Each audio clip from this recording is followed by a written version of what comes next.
Downtown San Diego in beautiful Petco Park on a perfect baseball evening. Game 2 of this 3-game series that will wrap up the homestand. The Colorado Rockies, a 5-2 winner last night against the San Diego Padres.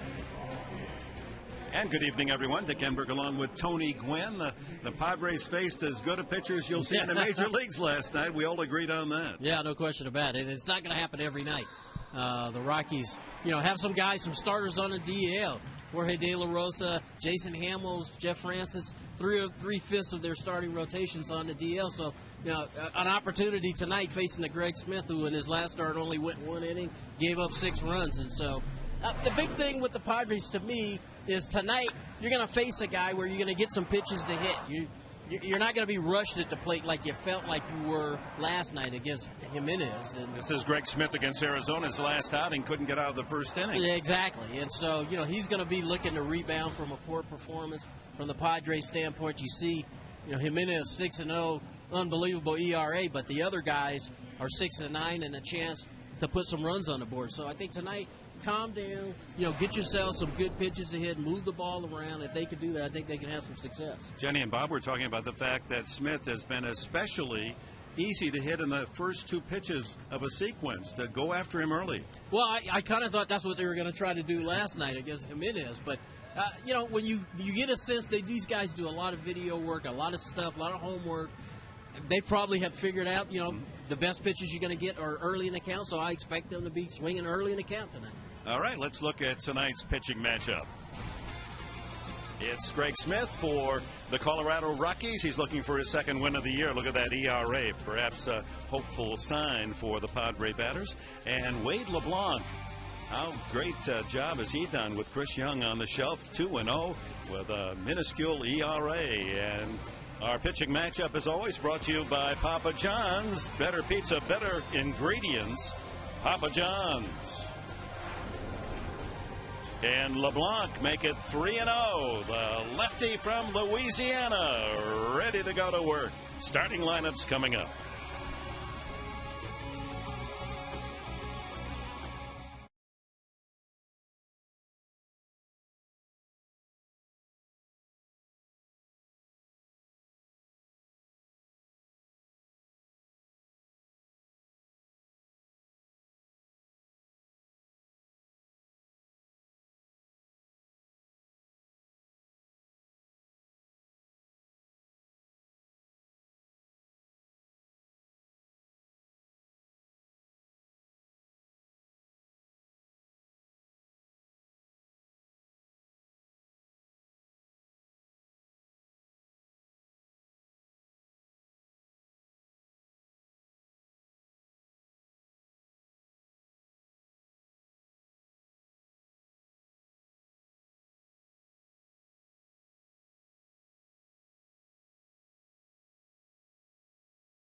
Season here at Petco. Corky's for the lowest termite fumigation price in town. Get a 4-year guarantee. Call 1-800-901-1102. Corky's. Wade LeBlanc, 25 years young, from Lake Charles, Louisiana. 0.52 ERA. 16 and a third scoreless innings in a row for LeBlanc as he goes to work, and we're underway. In with a fastball. Eric Young Jr. leads it off for Colorado tonight. Many of you recall his dad, Eric Young, a solid player for the Rockies for almost a decade. And Young, since being called up with the injury to Brad Hopp, is hitting .333, 6 for 18. Headley playing shallow, and respect to Young's speed. He can fly, and one away. Here's a look at Jim Tracy's batting order for the Colorado Rockies. Young, Carlos Gonzalez. They all feel here's a budding star. Todd Helton, the outstanding veteran. Troy Tulowitzki hits cleanup. Melvin Moore tonight, the veteran at second base. Ryan Spilborghs gets a chance to play in right. Miguel Olivo, the catcher. Ian Stewart bats eighth. At third, and the pitcher Greg Smith. 54-year-old Jim Tracy, 5 years the skipper of the Dodgers. Also managed the Pirates a couple of years. Now his second season in the Mile High City. Gonzalez clips that one back foul. .330 is average. A couple of RBIs last night, raising his total to 19. That leads the team. Big last night we saw him batting in the 5th spot. Tonight, back on the screen, and when we went to Colorado early in the season, he was hitting leadoff. Yeah, and he's shown his versatility. Talking to Don Baylor last night, he really likes the fact that Gonzalez does a great job of moving the ball around the field. Doesn't just try to be one-dimensional. Likes for him to move the ball around, and we saw that last night. Just 24 years of age. Georgia product. And Todd Helton, the veteran, is on deck, the first baseman. Swing and a miss, strike three. Plenty of bend on a changeup. Lots of movement. Here's the Padres defensive lineup, brought to you by Tiger Turf. Tiger up your lawn, the world's best-selling synthetic turf. Visit mytigerturf.com today. Around the horn, Headley, Jerry Hairston, Eckstein, and Gonzalez. Blanks, Gwynn, and Scott Hairston in the outfield. Torey Alba again behind the plate. He's raised his average up to .314. Black keeping him around. Yeah, that guy right there having a tough time deciding which way he wants to go, but Torey Alba's had the hot bat here lately. Helton takes it upstairs. Fastball at 88. Todd battling age and a back problem, hitting only .269. That's only for him. Hits that one high in the air to left. Kyle Blanks has room, and it's a 1-2-3 inning for Wade LeBlanc. In the bottom half of the first, Gwynn, Eckstein, and Gonzalez for the Padres.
Twilight of another beauty here in San Diego, and this SAP broadcast brought to you by Carl's Jr. Try the Big Country Breakfast Burrito with eggs, hash browns, and savory sausage gravy. Left-hander Greg Smith to a pair of southpaws, both from the state of Louisiana. He's from Alexandria. With his troubles last outing, his ERA at 7.33. He's allowed 10 runs and 12 hits in his last 10 innings of pitching. 26 years of age, 6'1", 189 pounds. And Tony Gwynn, center fielder, leads it off.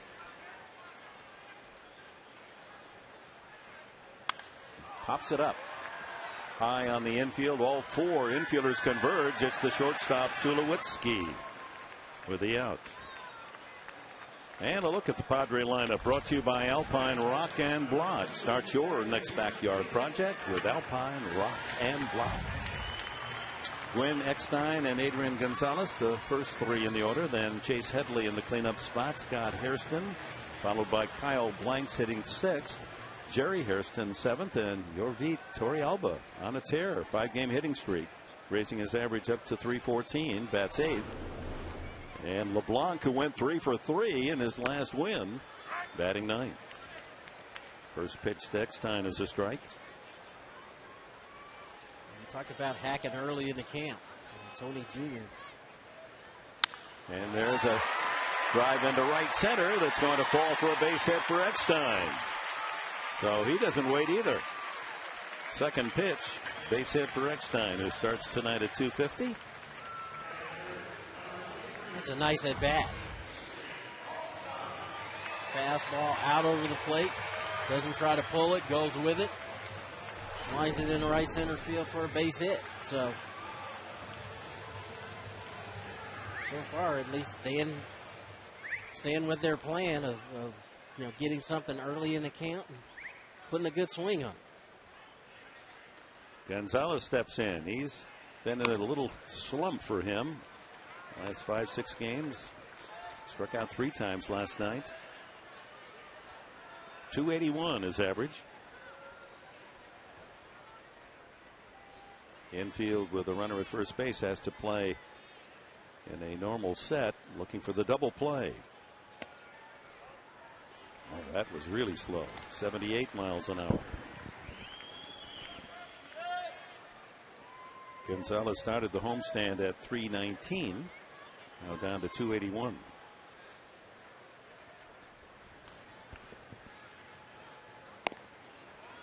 And that misses. Well, we talked about it after last night's game, facing a guy consistently in the high 90s. Now test your middle a little bit on the offensive end. You really got to be patient. That was at 88 miles an hour, that last pitch. Now 3-0.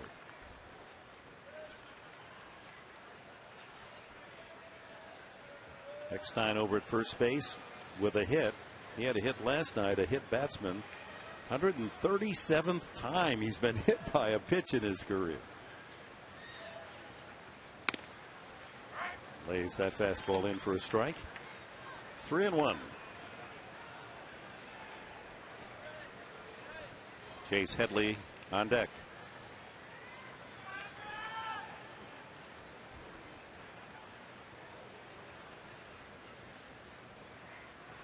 He has a good one. He has an excellent move, does Greg Smith. In fact, with Oakland 2 years ago, he picked off 16 runners. That's the most ever since they started recording that statistic in 1987. Swing and a miss. Eckstein going, and he tumbles into the bag out. Didn't quite make it in there as he was on a roll, and the tag made by Tulowitzki. Good throw by Olivo. He's one of the better receivers in throwing out runners in the league. Yeah, it's a hit and run. You see David looking in. And Olivo, strong throw. I thought maybe he snuck his hand in there, but no. Put the tag on him before that hand got to the bag. Boy, that was close. So 2 out, and now the walk to Gonzalez. Let's check the Rockies defense. They align themselves this way. With Stewart at third, Tulowitzki on that left side of the infield at short, Mora and Helton on the right side, Young in left, Gonzalez and Spilborghs left to right in the outfield, Olivo behind the plate, and Greg Smith on the mound. Padres leading hitter, 324, is Headley, batting from the right side.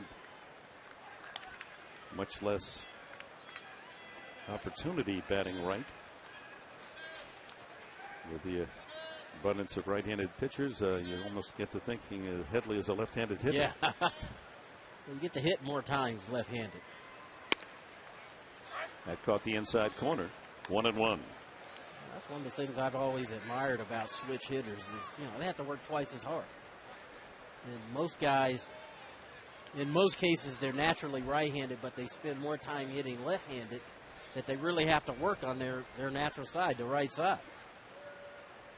That ball is line foul.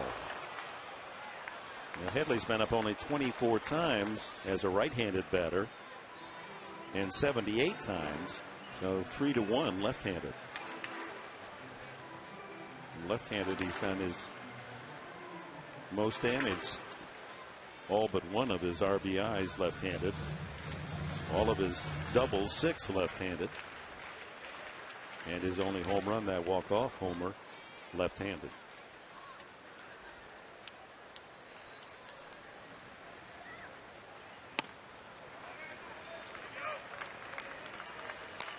The appeal, and Jeff Nelson said he did not go round, and it's 2-2. Both of these guys, Smith for the Rockies, LeBlanc for the Padres. Fastball, changeup, pretty much most of the time. 2 outs, the outfield deep. Ground ball to short. Tulowitzki the short way for the force, and Padres out in the first inning. They get a hit and leave one. No score after an inning here at Petco.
A reminder, on Saturday, May 15th, it's the Dodgers in town, a 5:35 game on Saturday night. First 25,000 of you fans at the game will get a Padres Beat LA t-shirt presented by Welk Resorts. Tulowitzki leading off in the second. Visit Padres.com. Get your tickets today. Beat LA t-shirt. What is it about the Dodgers that brings out that feeling? Big boys to the north. That's big city guys. We're just down near a little naval town. 2-0 to Tulowitzki, a .301 batting average coming in. And just off the outside corner, LeBlanc.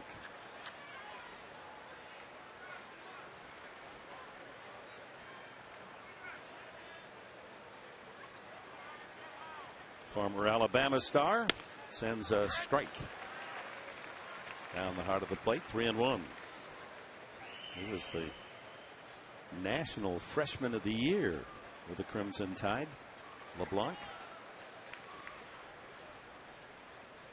Broken bat, left side. Headley has trouble, still gets him. That ball rolling right up the sleeve and into the throwing hand for the out. Nice play by Headley, staying with this ball. Took it on the short hop. He had snatched that ball out of the air with a bare hand and able to put enough on the throw to first base. A little juggling act there at the hot corner. I'll be honest, I thought he would have a little trouble going from the outfield back to third base. First pitch is a strike to Melvin Mora, second baseman, hitting .300. He's really looking comfortable over there. He's been able to make all the plays. Cut that ball off in front of Hairston, made a nice play on it. Even though that's his natural position, you thought he'd have trouble? I really did. He'd been in the outfield for a couple of years in left field, and last year, the times that they moved him to third base, he didn't look as comfortable as he looks right now. And so, if you're going to spring training, getting a full spring training under your belt at third base, he's made the transition pretty smoothly. He took a lot of balls down there in Peoria. Mora takes it high, 1-2. 38-year-old Venezuelan who spent most of his career in the American League with the Baltimore Orioles. In fact, only Brooks Robinson played more games at third base in a Baltimore uniform than Mora. Ground ball to the mound. Easy play for LeBlanc. 1-3, and there's 2 out. 5 in a row retired by LeBlanc. Did you ever play infield? No. Ever? No. Well, Little League, I don't count Little League. I played a little bit of first base, but pretty much been in the outfield most of my years. Of course, as a left-handed thrower, you're somewhat limited. Yeah, first base or play outfield or pitch. You ever pitch? No. Swing and a miss. Good rip by Ryan Spilborn, batting .205.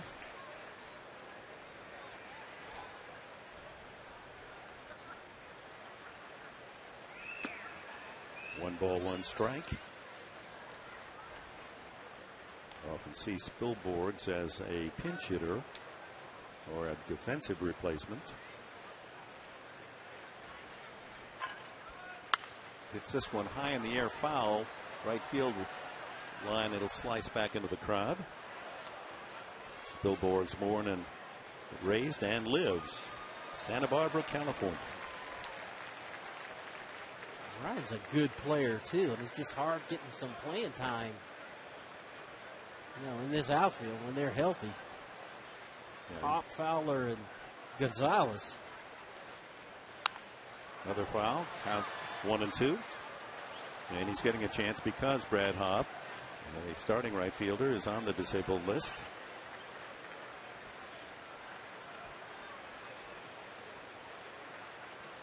Wearing a good number. I like the fact that LeBlanc is coming right at him. He is not afraid to throw his fastball. He's throwing the changeup. There he cut a little, looked like a cutter in on his hands. Roll to third. Headley across the diamond, and 6 quick outs logged by Wade LeBlanc. Bottom of the second for the Padres. It'll be Scott Hairston, Kyle Blanks, and Jerry Hairston. No score. Well, we lost a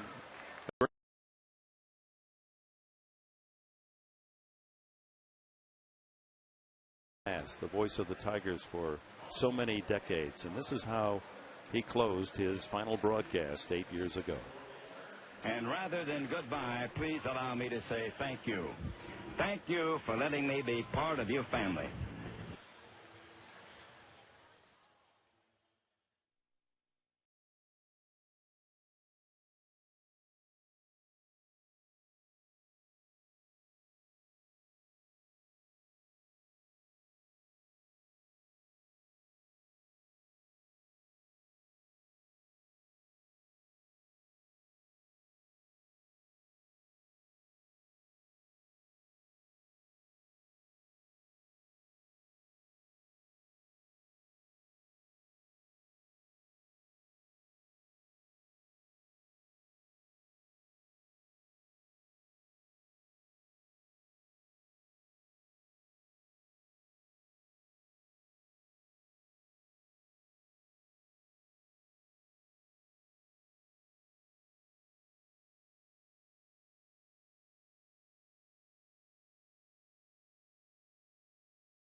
just to follow up on Ernie Harwell. He was a beautiful man. He wrote poetry and he wrote music, and he just the goodness of the person was, just to be around him.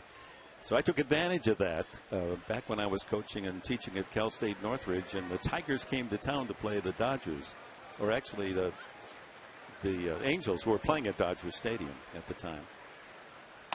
First pitch to Scott Harrison upstairs. So I found out where the Tigers were staying, and it was at the old Ambassador Hotel in downtown Los Angeles. And I said, would you ring Mr. Harwell's room? And they did, and he answered the phone.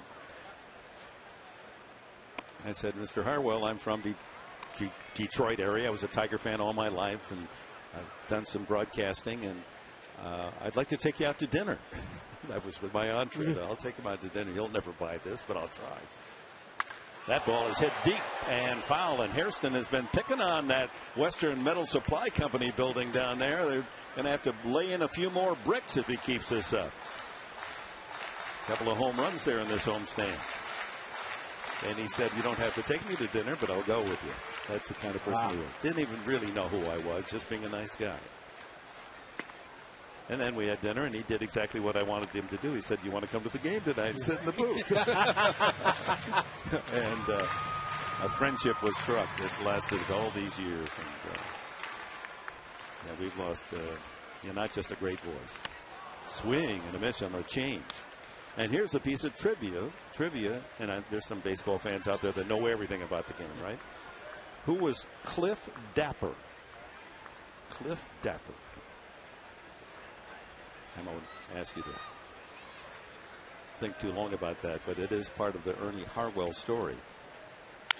Line foul. Ernie Harwell is the only sports announcer, ever traded for a baseball player. Branch Rickey of the Brooklyn Dodgers, their great voice, Red Barber, was ill. He needed a voice. So he traded a catcher, Clint Dapper, to the Atlanta Crackers. Harwell was the announcer with the Crackers, and that's how he got to the big leagues. And when Luke fouled out of play. No one ever tried to trade for me.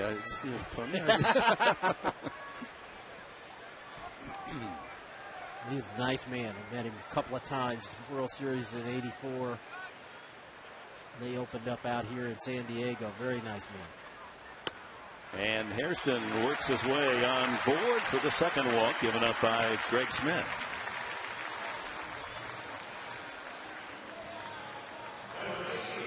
Kyle Blanks, the left fielder. He's one of those we talked about. Eager, talented, strikes out too much. And everyone's concerned about that. And I like the fact that he hasn't worn his concern on his sleeves. I mean, he's really a steady guy emotionally, isn't he? That's what you have to be. I mean, you're getting ready to embark on a season where you're playing 162 games in 181 days. Outside, ball one. And you're going to have failure. And how you deal with that failure, to me, is I think Kyle is going about it the right way. I think a lot of the young players on the Padres are going about it the right way. They're trying to stay even keeled. They're not getting too high or too low. They're just trying to every day go out there and do some things right. And one of the things I learned early on was that when you're making outs, the other way is your friend. So I would try to hit some balls to right field. Oh, they're calling that out, and there's that pickoff move by Greg Smith as Hairston not going back diving. He didn't see that throw coming and tried to go back standing, and he got the quick tag. So that's two runners thrown out on the bases in the first two innings for the Padres. Oh, look at that move. Man, that is nasty.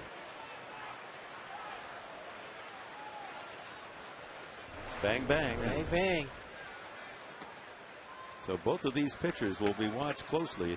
LeBlanc coming in has 5 pickoffs, and that's the most in the majors, and matches the total in a season for Craig Lefferts, who set the record a few years ago.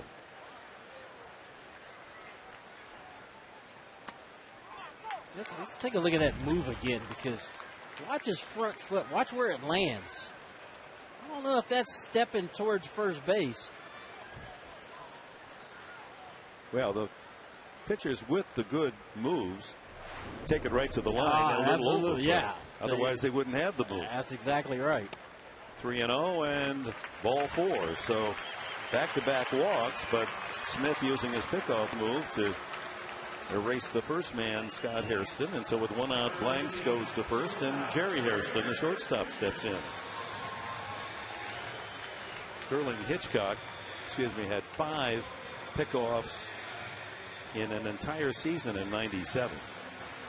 And LeBlanc 5 in a month. Wow.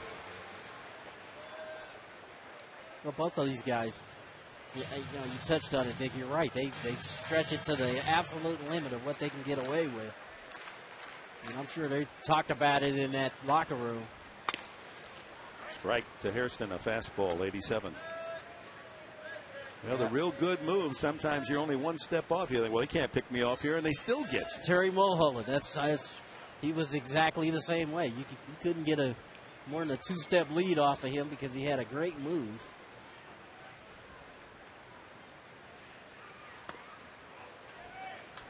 Change up, and it's 1-1.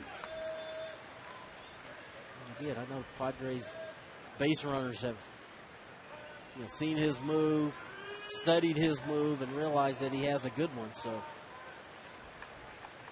3 walks from Greg Smith already, but no damage done.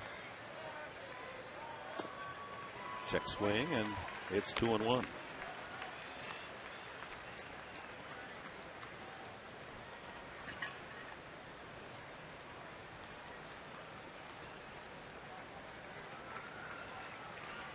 Giants in Florida, extra innings, 12th inning, 6 all. High pop up. Shortstop Tulowitzki out on the grass. 2 away.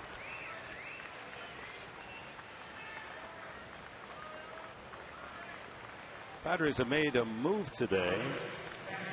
Sean Gallagher has been placed on the disabled list. A toe that's been bothering him, and perhaps that explains the control difficulties. And Ryan Webb, who was in the same trade with Gallagher that involved Scott Hairston, has been called up from Portland. You could see 0-0-0s up there. No one loss, but not allowing any runs. 9 games in the bullpen at Portland.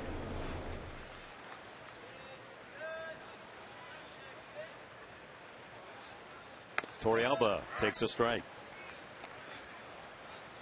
Had a couple of hits last night, including the RBI double against starter Jimenez.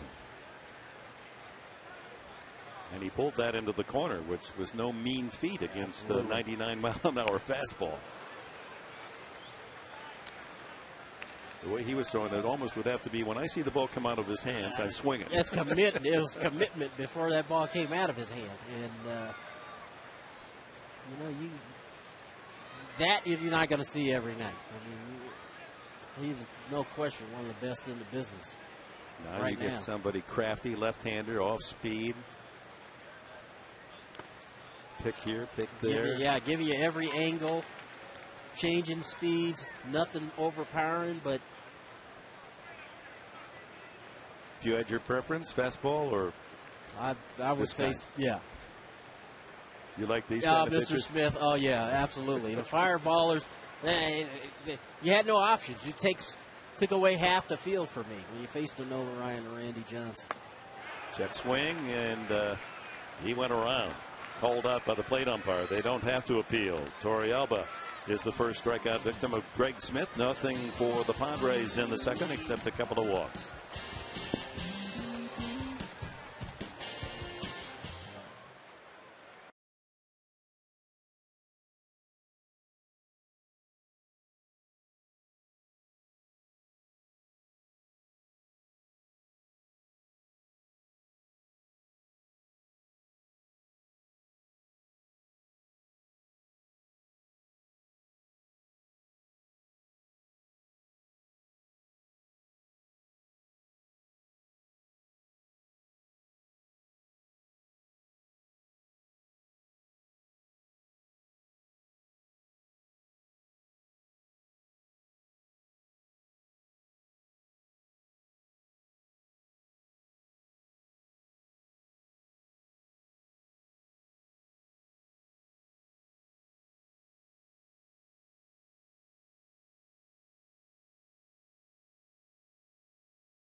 welcome back. Dick Enberg and Tony Gwynn between us, 16 All-Star games. Which reminds us, voting is now open for the 2010 All-Star game in Anaheim. Send your favorite Padres to this year's All-Star game by voting. It's Padres.com. Cast your ballot. 2010 All-Stars. Vote early and vote often. Vote today at Padres.com. Think you never did an All-Star game? I never called an All-Star Really? baseball game. People say, well, what haven't you done? I've done an All-Star, the NBA All-Star game, and I've done the Pro Bowl and football, but never the baseball All-Star game. Well, maybe they'll throw me a kiss here. You never know. You never know. My last year, they threw it out there to me. I accept it. Miguel Olivo, Ian Stewart, and Greg Smith, the bottom third of the order for Colorado here in the third. Olivo, 279. And he has 5 home runs to lead the Rockies. We were impressed last night. He was on the bases a couple of times, and he ran unlike any catcher we've seen this year. He can motor. Had a really good year in Kansas City last year. That ball hit to center field. Tony Gwynn makes the play. Not a very good sound bat on ball. A little bit out in front of that changeup. Caught it at the end. Off the end of the bat. Left-handed hitting Ian Stewart, the third baseman. Went to high school, the County North in Orange County. #1 pick of the Rockies 7 years ago. He takes the strike. One thing that's been impressive about young Wade LeBlanc, he's in such a good pitching rhythm. Yeah. Focused. Swing and a miss. 0-2. And normally when a pitch is up in the zone, it's because that's where he wants to put it. He's been able to challenge people with his fastball, keep a changeup down in the zone. Strike 3 called. Caught the outside corner with a fastball at 89. That's his second strikeout. I think rhythm's the right word, Dick. I mean, that's a nice rhythm. Letting his ball work, outside corner. Generous call by plate umpire Mark Carlson based on our pitch track. Ground ball left side by the pitcher Smith. Long throw by Hairston won't get him. So the first hit of the game by the opposing pitcher Greg Smith. He was 2 for 7 coming in. Found the hole on the left side. Hairston closed it, but too deep to make a strong throw. He jumped on the first pitch that he got, and Hairston, a la Derek Jeter, trying to get enough on the throw. But it was up the line. Smith able to run, beat it out. First knock of the night. LeBlanc can identify with that. When he went 3 for 3 the other night, his last start, he had a couple of infield hits. And at the top of the order, and Eric Young.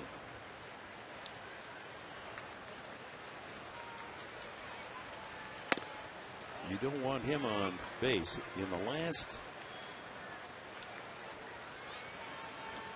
minor leagues, I'm going to 5 years, the last 5 years, he's averaged. There's a base hit to center field.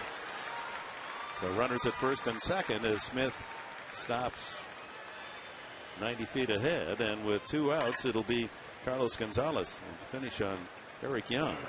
Why they like this young guy, he's going to be their leadoff hitter. He's averaging 60 stolen bases this season. Just like Dad, he can run. He's a switch hitter, though. And, you know, for the Padres right here, I mean, it's almost a blessing having Smith on ahead of him, because he's a young man who can steal some bases, can really run, make some things happen. Blocked by his teammate there at second, Smith.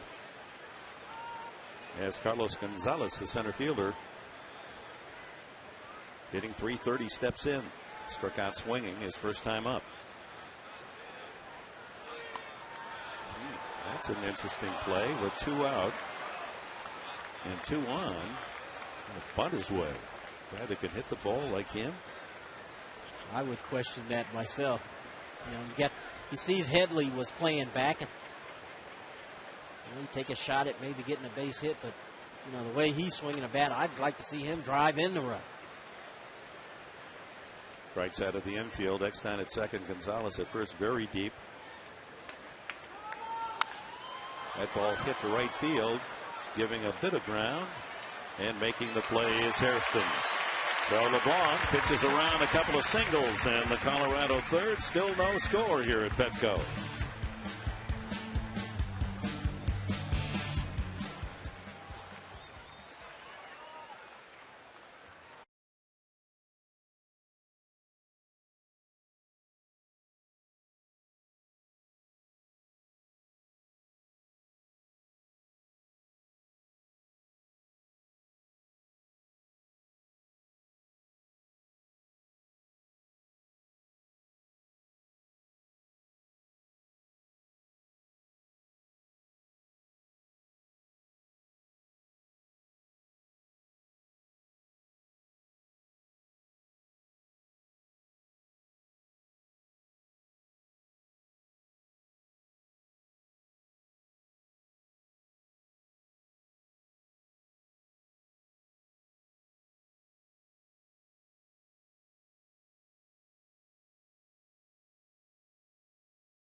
Accord.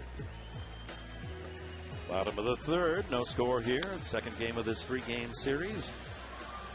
Padres looking to take tonight and tomorrow's game and maintain their run of series victories, make it 6 in a row before going on the road to Houston for 3 and then the Giants for 3.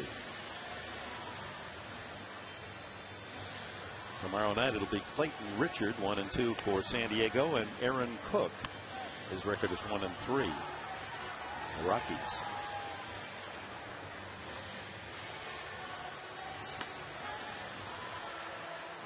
LeBlanc 3 for 3 in his last game, and as a big leaguer he's hitting .296, 8 hits and 27 at bats. Told us after that performance that high school, college, minor leagues never had gone 3 for 3 in a game. Really? I watched him take batting practice today, and it looked in batting practice like he knew what he was doing. He was moving the ball around. After you work on your bunting. Takes the strike. Fastball at 86.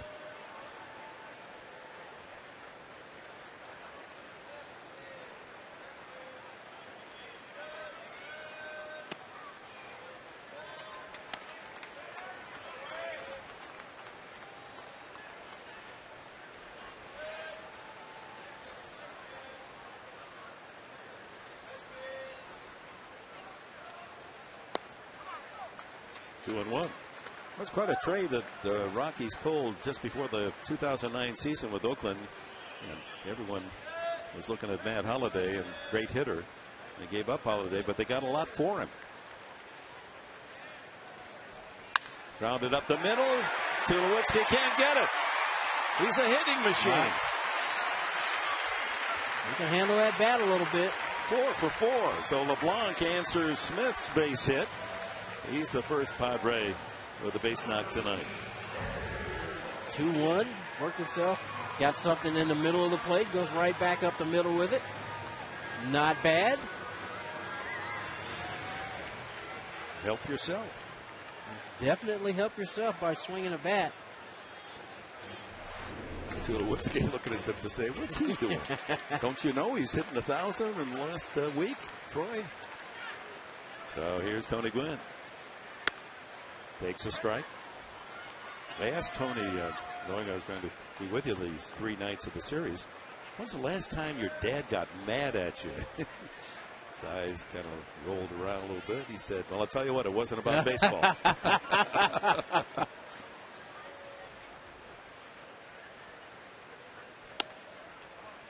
Blackness is 1-1. He said it was basketball. He said I had about 10 turnovers in a game, and my dad wouldn't speak to me. I knew he would. Yeah, I knew he would say that.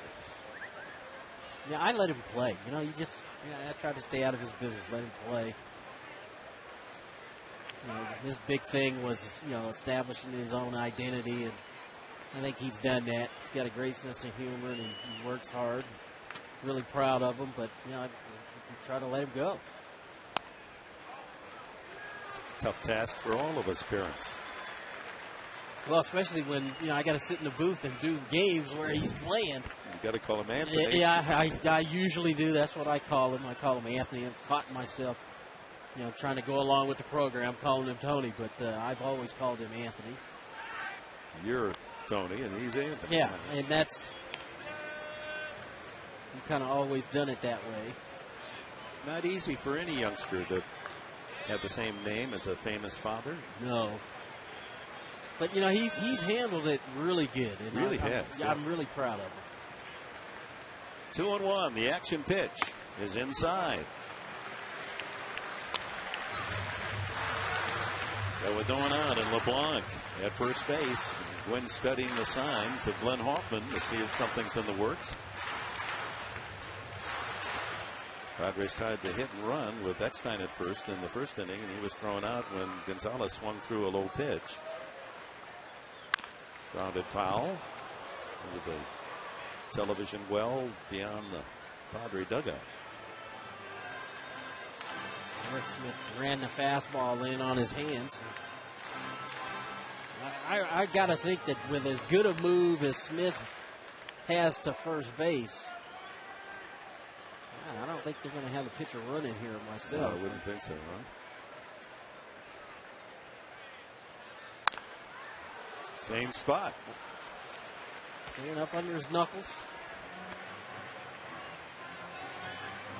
Left-hander hitter in this situation, you're looking to try to get something to hit the hole between first and second. Smith is running that fastball in tight under his hands.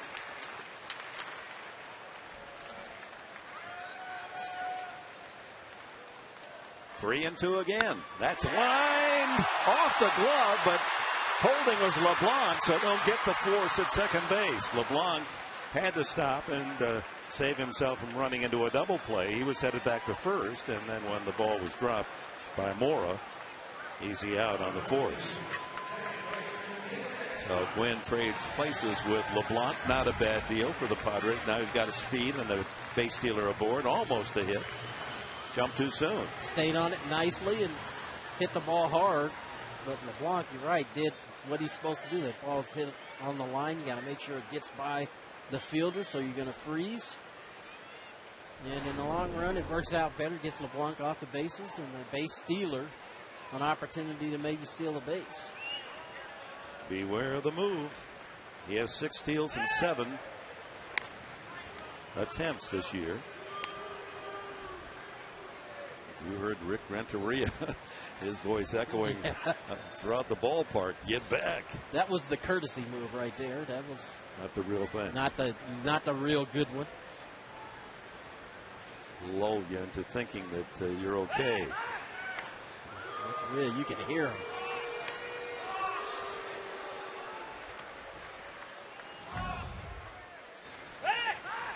Yeah, he was frozen for a second, wasn't he? Back. And somebody in the crowd saying, balk. He may be right, too. Eckstein backs away. Inside pitch. So 1 out. Gwynn at first base. No score. We're in the bottom of the 3rd inning. The Rockies and the Padres here at Petco.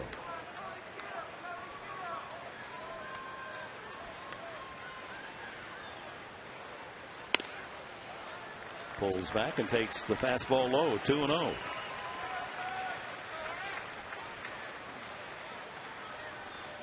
He's had some opportunities. Smith walked 3 and been behind in the count quite a bit already in this game. His 48th pitch coming up. Strike 2-1. 24 balls, 24 strikes. The counting on Smith.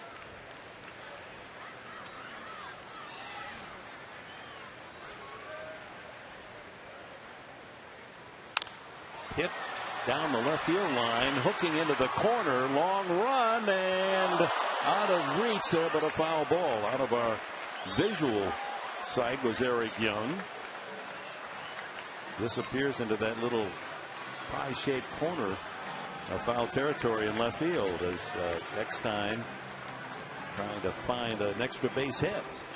You talk about closing speed.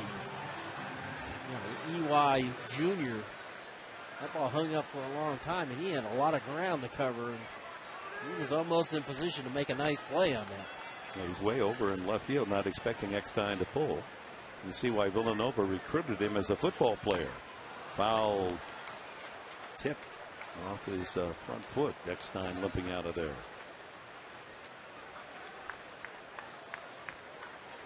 Where's the count on his back?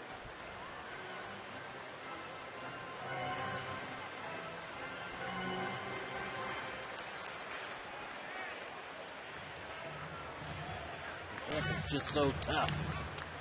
Fouling balls off his body, getting hit. Talk about the number of times he's been hit. And really, that smile right there, that's really all you can do. I mean, can't cry. Yeah. Yeah, he said this, a little guy's complex. When you're small, you got to prove you can make it. When you're big, you got to prove you can't make it. Yeah. Big difference.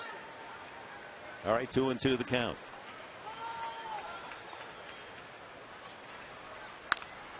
Fouled out of play.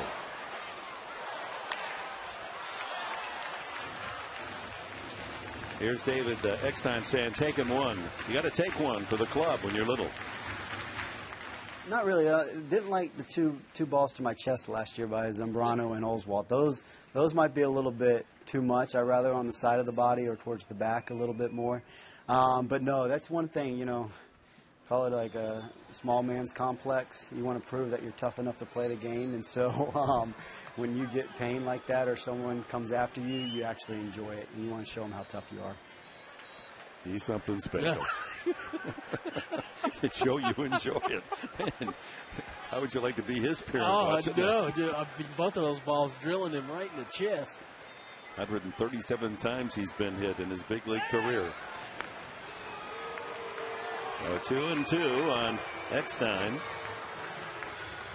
Gwynn trying to take a solid lead, but the move of Craig Smith already has been felt by the Padre offense as he picked off Hairston in the last inning.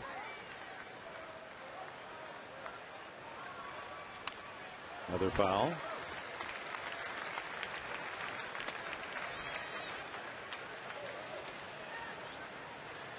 Padres leading the major leagues in stolen bases with 31.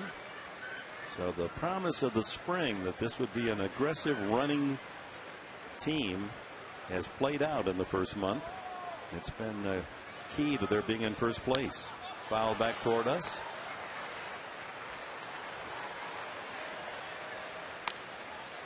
Eckstein making Smith work in this at bat. 88 at bats for David. Only 2 strikeouts. And he is really battling, having himself one heck of an at bat here. 5 consecutive foul balls.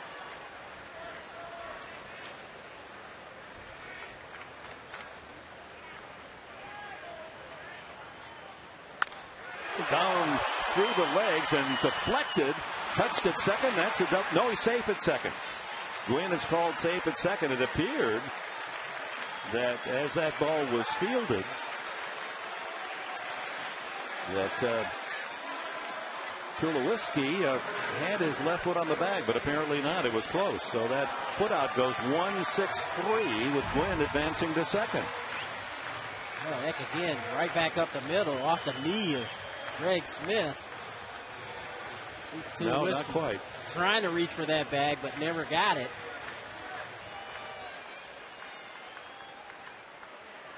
So the carom off the pitcher, and Tulowitzki able to get the put out of Eckstein, but not quite on the double play. Jeff Kellogg right there. Gwynn in scoring position. Adrian Gonzalez. Slow breaking ball. Actually, probably a change. 6 for 16 runners in scoring position, so a good average for Gonzalez, who leads the team with 17 runs driven in. Trying to get on the board first here, bottom of the third, 2 outs.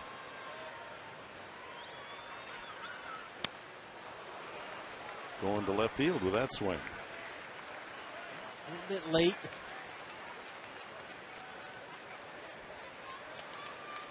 Adrian in the last couple of games, like you talked about, just seemed to be just a little bit off. And normally, when he's swinging good, that ball out over the plate, he is not afraid to hit that ball on the left side. And maybe even hit it out. Yeah. All the way. 2-strike pitch. Ground ball up the middle, gloved by Smith. And easy flip to Helton, and the Padres threat is gone here in the third. We've played 3 complete at Petco. The Rockies nothing and the Padres nothing.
How good a deal is this? You get to come to a major league game, good seat. You can eat all the hot dogs and sodas and popcorn and peanuts and all of that, and you only pay $29? We're going to go out of business giving away stuff like that. So all you can eat seats, $29. You can order yours today at Padres.com or call 619-795-5555. Todd Helton, he's been able to eat up a few pitchers in his day. One of the outstanding hitters of the last 15 years. He was almost a Padre.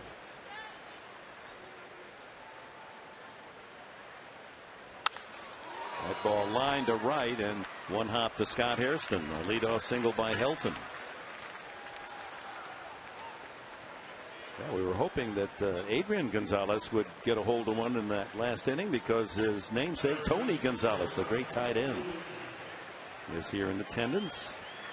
Former Cal Berkeley star, Kansas City, most of his career. One of the great athletes. Atlanta Falcon now? Yeah. He terrorized the Chargers, though, when he was in Kansas City. Pretty good looking partnership there, wasn't it? Tulowitzki rounded to third his first time up.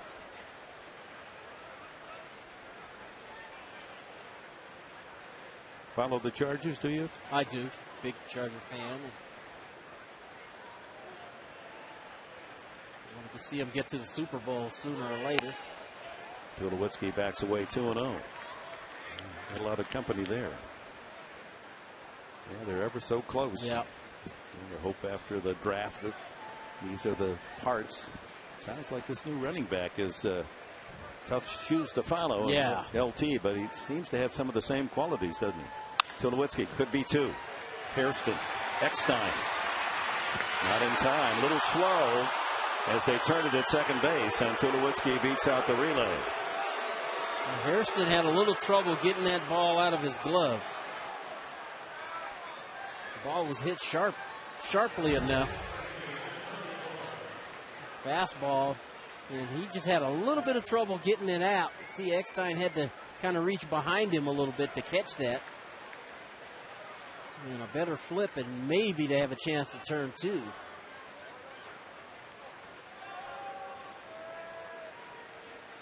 Not quite. And it should have been a double play.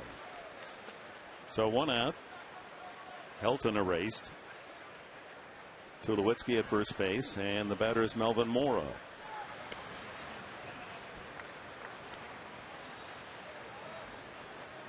Mora bounced back to the mound his first time up.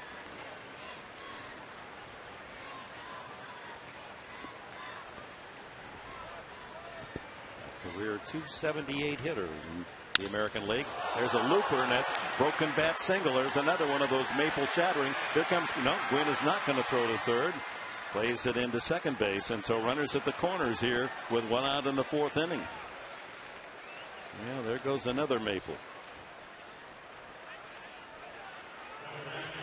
And the players like this bat more than the ash wood that you used.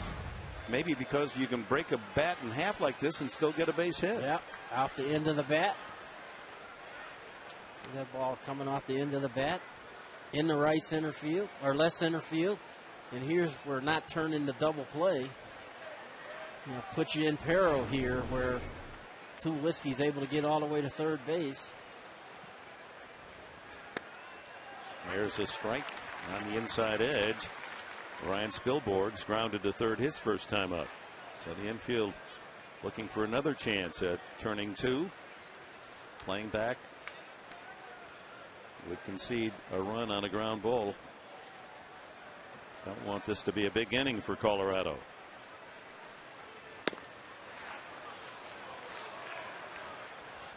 One ball, 1 strike.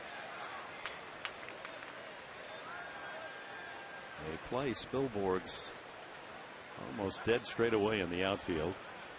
Infield pinch toward the bag up the middle, looking for the double play chance. The last pitch, Torrealba set up right up under his knuckles, and LeBlanc put it exactly where he wanted it, in off the plate for a ball. And that's to get him thinking about that fastball in, and maybe fishing after this changeup away. That one tails outside the changeup. 2-1. Just 1 out, and Miguel Olivo, the catcher, is on deck. Singles by Helton and Mora. Rockies at first and third with 1 out. Way outside with that changeup. Now the favorable hitting position for Spilborgh's with the 3-1 pitch coming up. You can be selective. You can be, and most guys this situation 3-1, boy, you're looking for something in the middle of the plate. And it's low, ball 4. So the bases are now loaded with Rockies. First walk from LeBlanc. And Olivo, a dangerous long ball hitter. He flying to center his first time up. And he runs well. So if you're thinking double play, it better be made to order on the ground ball. Done some good work with the bases loaded in his career. Yeah. Helton at third, Mora at second, Spilborgh at first. Swing and a miss at a change.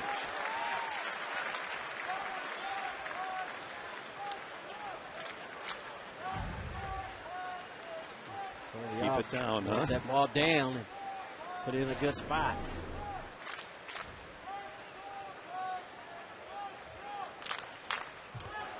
Oh, 0-2.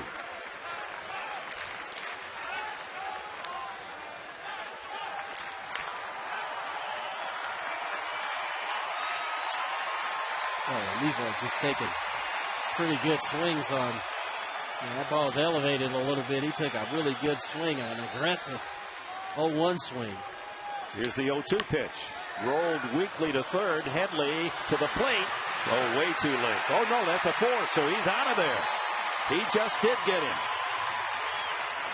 That was a tight play, and that really was the only play that Headley had. That's what I think, too. I mean, Headley had to charge this ball in the way Olivo can run. Now, this was going to be a tough play at first base, so he took the shorter route. Got to play at the plate to get Tulowitzki. And played it into his glove, and then had to hurry that throw, and that was tight. Probably good thing the bases were loaded on that swinging bunt by Olivo. So he's safe on the fielder's choice, with Spilborghs moving to second and Moore to third. 2 outs. Ian Stewart.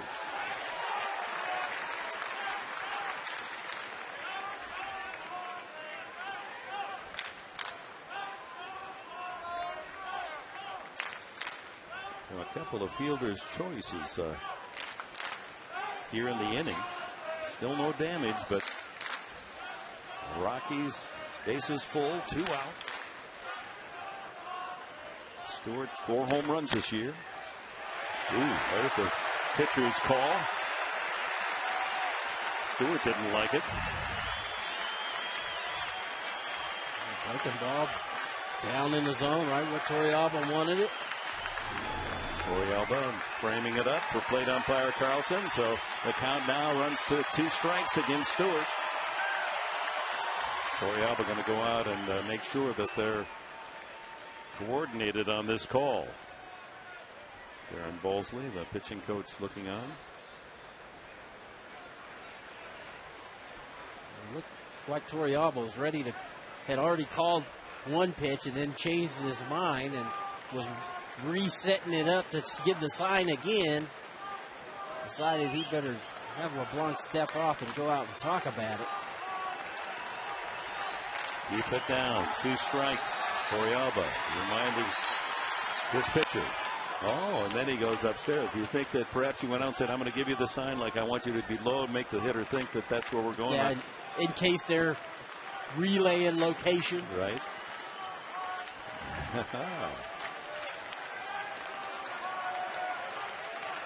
Now he's saying go high.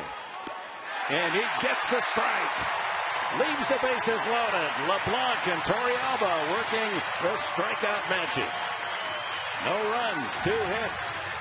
3 left for the Rockies. To the bottom of the 4th inning. Headley, Hairston, and Blanks to hit for the Padres.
And you look at it in high definition, brought to you by Irving Hughes. Life is a lease. Negotiate well. Yeah, Lincecum was the Giants pitcher at Florida tonight, and the Giants had the lead. Florida tied it at 3. Florida had the lead at 6-5 in the ninth. The Giants tied it in the ninth and then won it in the 12th inning, 9-6. The Padres need a victory tonight to assure themselves that one-game lead ahead in the National League West. LeBlanc with some solid work, getting out of some deep trouble in that 4th inning. And runners at first and third with only 1 out. Bases loaded with 1 out, and pitched out of it. Chase Headley grounded to short his first time up. That was with a man at first and a forced play.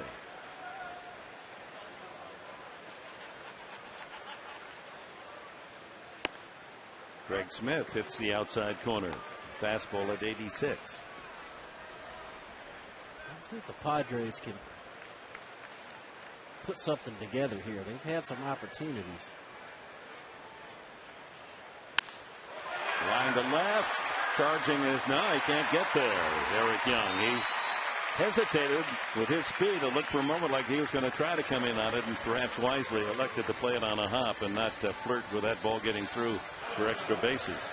So Headley with his first hit, the 3rd Padre base hit of the game. And the leadoff man on again. It's the 3rd straight inning. San Diego with the leadoff man on. Hairston walked to lead off the 2nd, but was picked off. LeBlanc, the pitcher, singled to start the 3rd. And now Headley with a solid hit to left field. Scott Hairston batting .269. And the push bunt foul.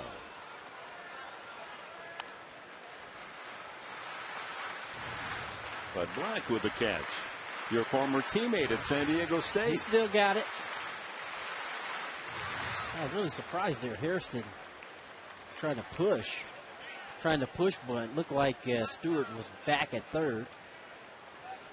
Big hole on that right side. And he's going to do the same. Try it again. You got the Gold Glover Helton over there at first base. Now, Buddy was a senior at San Diego State when you were a sophomore. Right. He told me, he said, you'd be playing basketball and your first love at the time. No. Then basketball would be over. And the next day you'd come out and we'd be playing a doubleheader. You'd go 7 for 10. I said, what is it with this guy, Quinn? Pulled to 3rd, right on the bag. No, foul ball. Foul is the call. Third base umpire Vanover just wide of the bag, almost hit the pillow. That's a tough pitch there. Hairston fouled down the line. Ian Stewart didn't take a chance. He wasn't going to wait for somebody to call it fair or foul. Like a knuckle curve down and in. Vanover right on it, but Stewart was not going to take a chance. He tried to rush that throw to first base. 0-2 the count. Nice dig there by the catcher, Olivo. That was a pretty good team Jim Dietz had there with you and Buddy Black, and you had Bobby Meacham. Yep.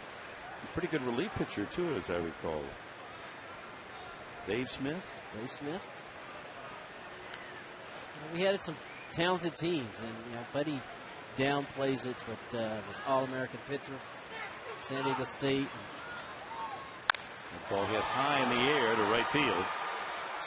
Spilborg's waiting for it to come out of the night, and there's one away. Jerry Hairston, or Kyle Blanks first with Jerry Hairston on deck.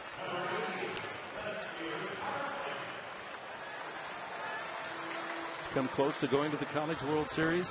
Well, that team, the team that Buddy played on, we went to East Lansing. We played in a regional at Michigan State and lost to the team that eventually got there, which was Pepperdine. And then after Buddy graduated, we went again. We went to Oral Roberts and lost there. So Blanks takes a strike.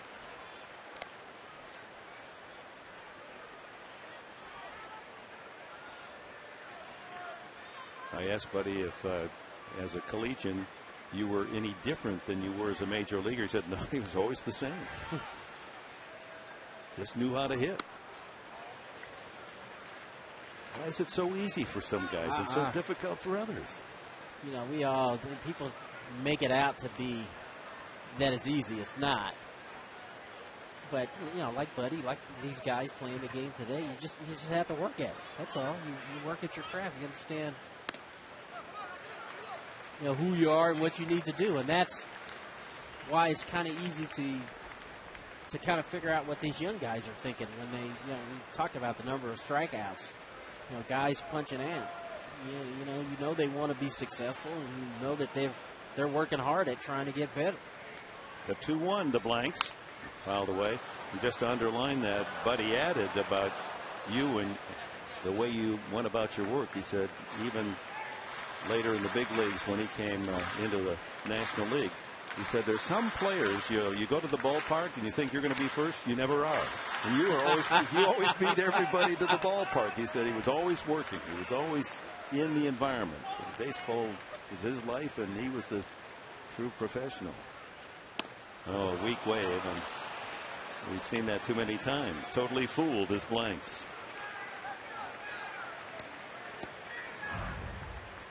Looks like he turned this ball over a little bit.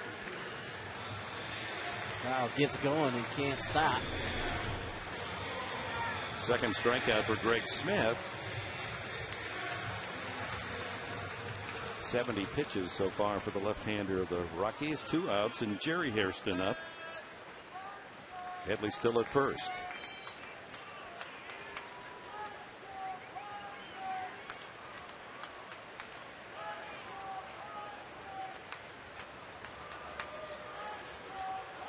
Headley, not known as a base stealer. He had 10 all of last year, but this year, in the spirit of being aggressive, is 8 for 8. No one in the majors has stolen that many bases and not been thrown out stealing. There he goes. That ball is hit well to left center field. On his horse is Gonzalez. He can't get there. Ball is off the Geico sign, and coming around is Headley to score. To third is Hairston. He's in with a triple.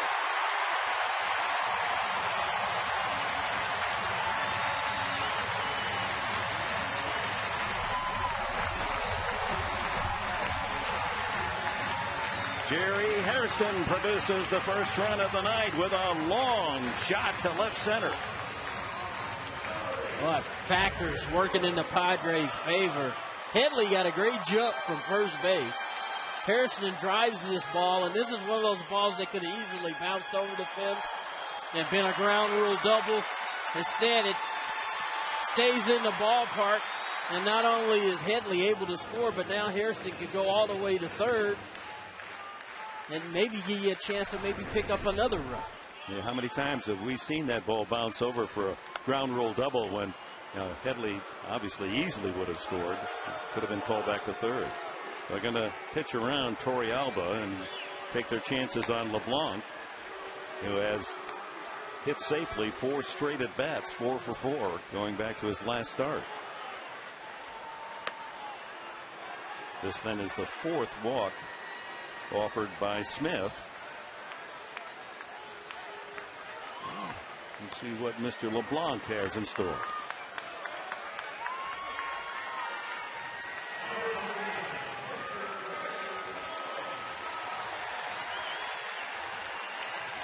Jerry Hairston put a charge into that shot to left center field and picked the deepest part of the yard for his triple.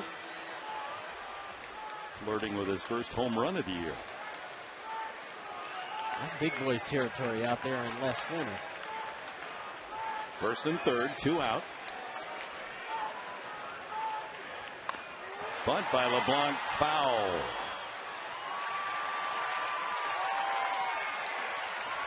Olivo leaping out of his crouch, trying to get that before it would bounce, and it still stayed just outside that third base foul line. I wonder if that's one of those plays. I'm guessing LeBlanc's bunting on his own there. Hairston's at third base, 2 outs. How's Hairston going to come home on the bunt? Yeah, it's got to be a perfectly placed one, and chances are, if it's that, Stewart's going to try to make a play at the plate. So it's about the best you could come out of that is having the bases loaded. And now it's 0-2 on LeBlanc.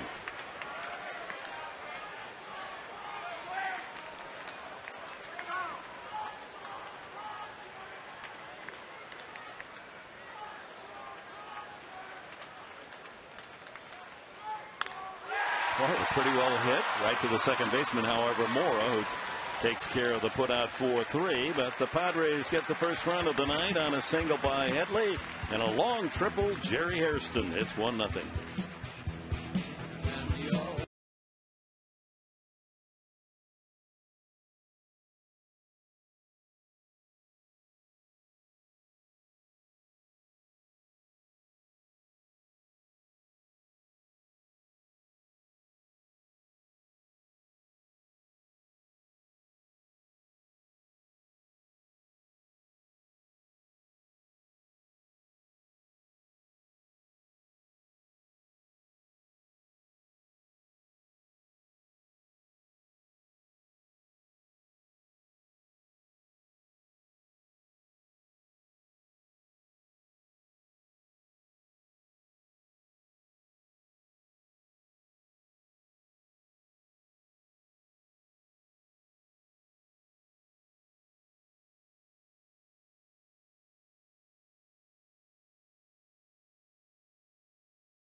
Our mid-game recap brought to you by Murray Lampert Construction. Home remodeling to fit your needs and budget with the Murray Lampert Construction Design Build Package. Visit MurrayLampert.com. Jerry Hairston. His kiss off the boards there in deep left center field. Kept the ball in play and not ground rule double. And the Padres have a 1-0 lead. Top of the fifth. Pitcher spot, Greg Smith. He singled his first time up. Takes a strike. Well, with 4 shutout innings, LeBlanc now has gone 20 in a third consecutive innings without allowing a run. And another base hit by Smith. He's 2 for 2. And he might go for 2. He takes the big turn, and he's on his way. Here comes the throw by Gwynn, not in time. That's a well-hit double by Greg Smith. He's now 4 for 9 on the season. Single to left and a double to left center. Just kidding. You're seeing the pitchers handle the bat. Very nice. Right down on it, huh? The other Tony. way. And Anthony tried to slide, but the slide at second base was a little shaky. Yeah, we got to take a point off. The East German judge should take a point off on the slide.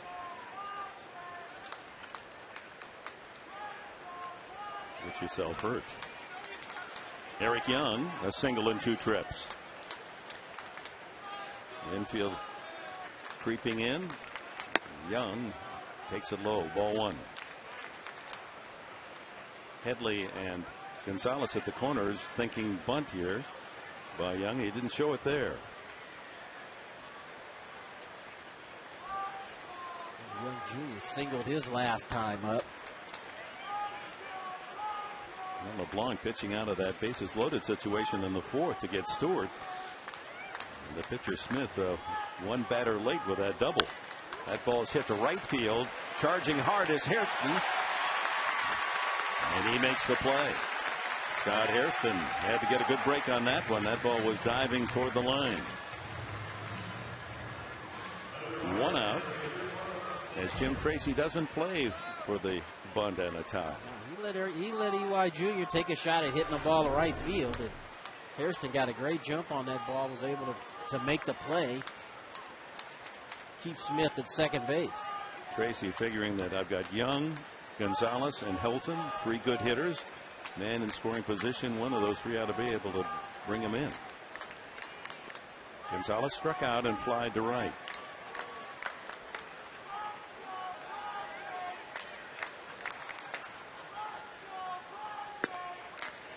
Right. Slider nibbles the outside corner. 1-0 Padres. We're in the top of the 5th. Leadoff double by pitcher Greg Smith of the Rockies.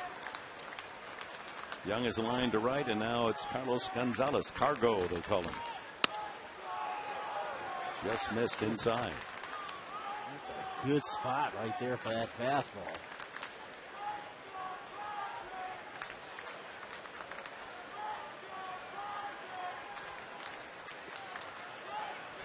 Again, pitching with a lot of confidence. Even when he got into trouble last half inning, he still had confidence in his pitches. That ball hit well to right center field, and there's no one there. Gwynn chasing it to the wall. Here comes Smith around to score. On his way to second, and holding there is Gonzalez with a rocket to right center. 1-all. You can see why they're so high on this 24-year-old Carlos Gonzalez. His 20th RBI of the season.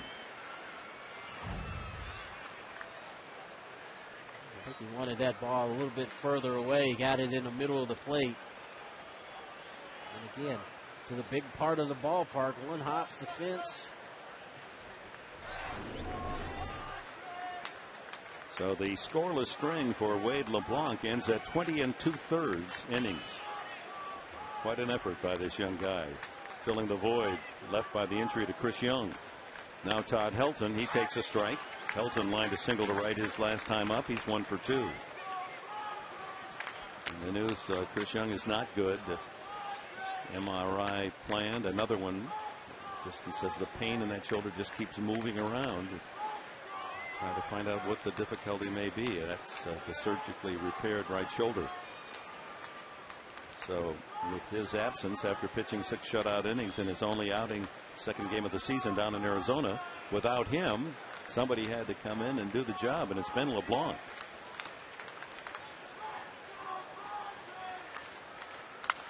Out of play. That went off the facing of the third deck.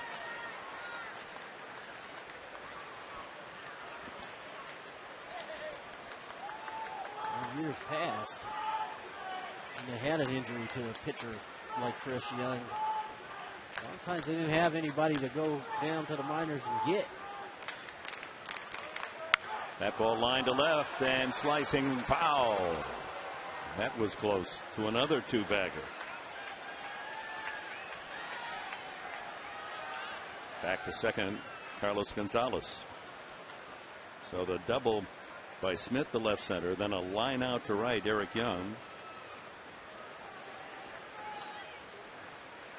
A laser double to right center off the bat of Gonzalez, and now Helton hitting the ball on the nose, foul.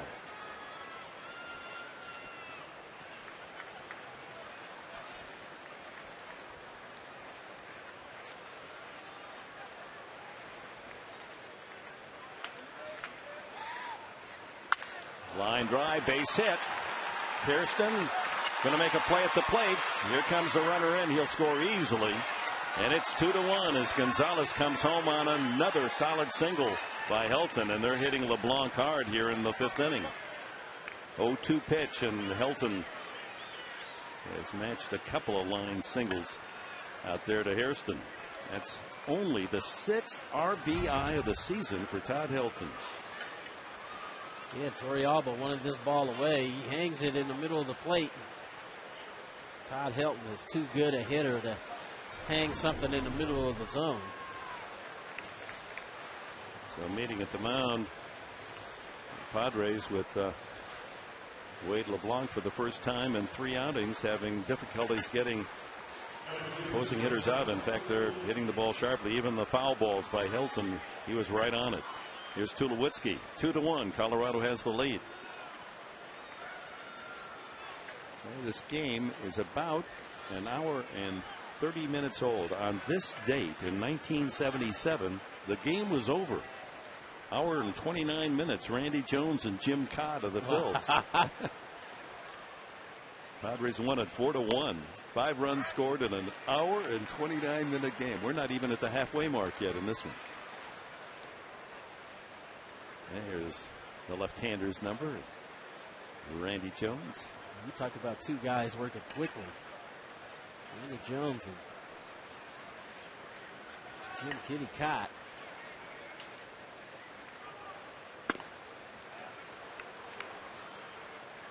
The ball and a strike to Tulowitzki. The shortstop is 0 for 2 tonight. Bells ringing, and Edward Mujica is the first to warm up tonight for San Diego. Seems like he warms up every night. Yeah. He's got a rubber arm. Fouled out of play.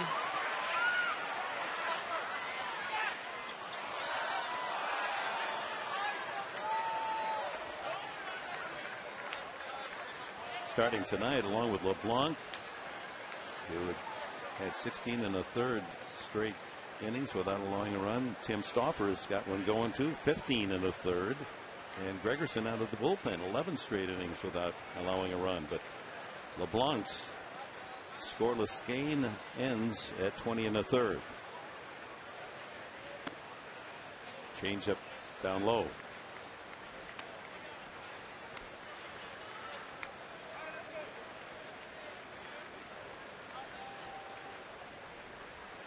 All started with the pitchers.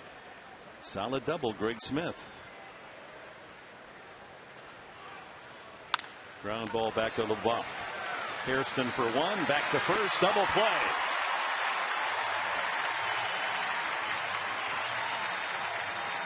A little damage control, but the Rockies on 3 hits, 2 of them doubles, score twice here in the top of the 5th inning and take the lead 2-1.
And on this date, May 4th, 1939, the thumper, San Diego's own Ted Williams became the first player to hit a ball completely out of Riggs Stadium in Detroit over that second deck up on the roof and out of the ballpark. And here he is, the splendid Splinter. Look at this swing. Lithe and nimble. Hit with power, And a dead pull hitter, and he uppercutted the ball. Yeah. And that isn't really the style of a lot of hitters these Today, days. yeah. And he felt like that at the end of that swing, it should be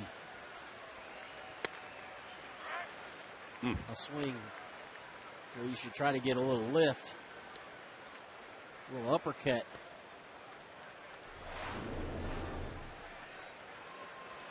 Tony Gwynn, one strike on him as he looks at a breaking ball down low.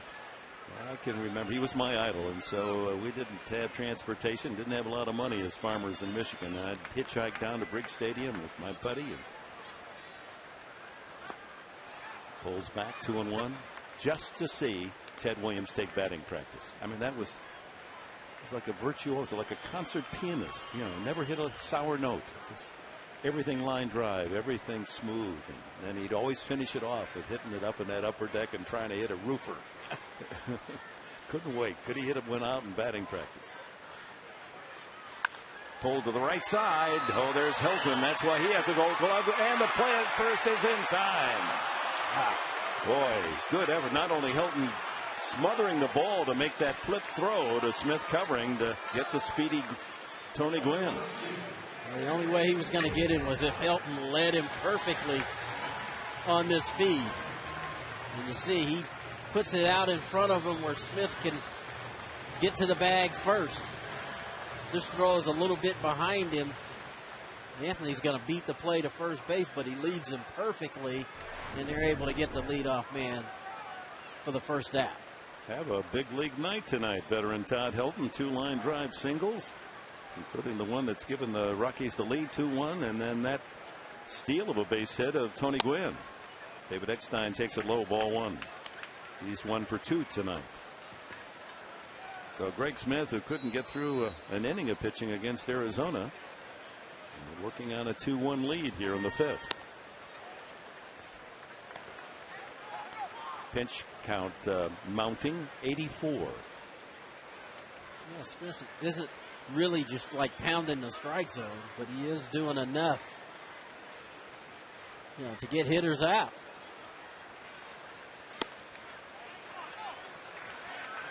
Three and 0. You can hear Olivo just yelling at him, "Come on, throw it."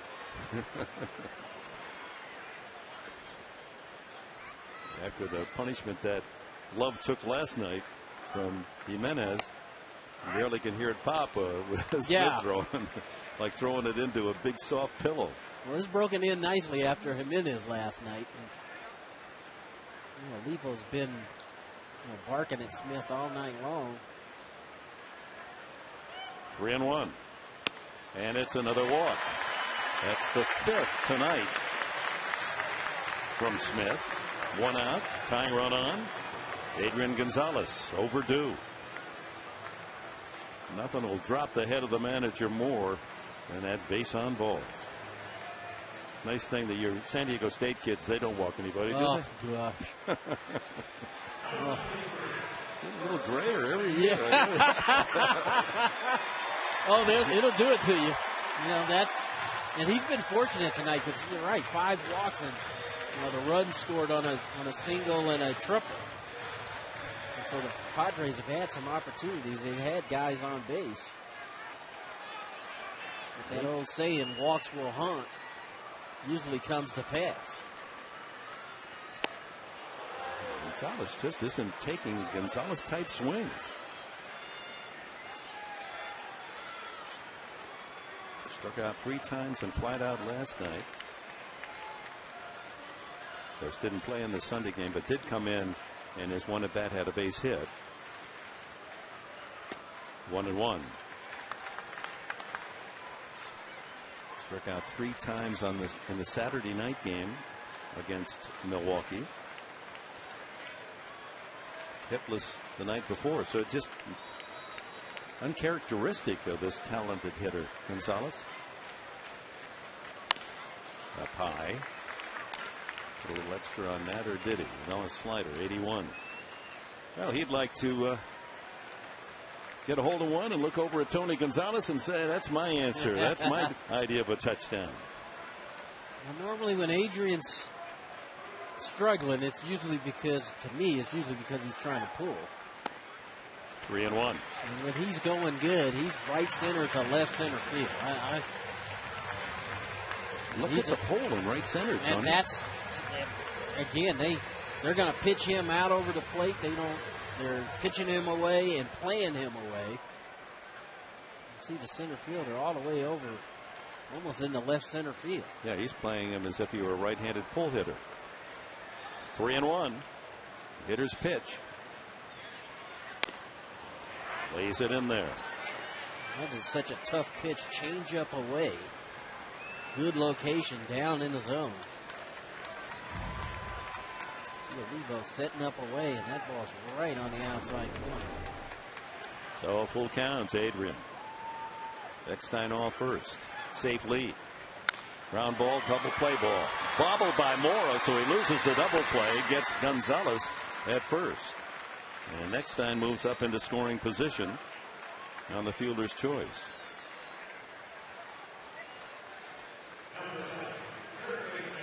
That was going to be a tailor-made double play ball. On the 4-3 putout.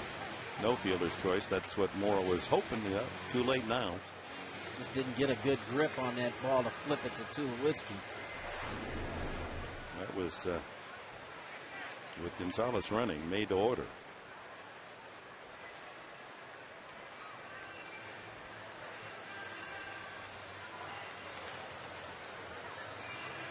Bob Apodaca, the pitching coach for the Rockies, out to talk to the battery now. 2-1. Rockies with the lead. 93 pitches have been thrown by Greg Smith. I'll be asking him how he feels. Olivo, does he still have his stuff? Matt Daly starting to get loose down in the right field corner. Chase Headley has been the one guy that swung the bat really well all season long. Apodaca didn't want him to at least have a conversation about how he's going to pitch to Chase Headley here, a runner in scoring position. Meanwhile, we get the report up at Dodger Stadium. Those Milwaukee Brewers that scored only 2 runs in 4 games, shut out 3 times in the 5th inning. They lead the Dodgers 10-0. Zahn and Fielder have hit home runs. We got them out of town just in time. Taking it out on the Dodgers. Here's Headley. 2 outs. Tying run there. Eckstein at second. And a strike. Headley singled to lead off the 4th and rode home on Jerry Hairston's long triple to left center.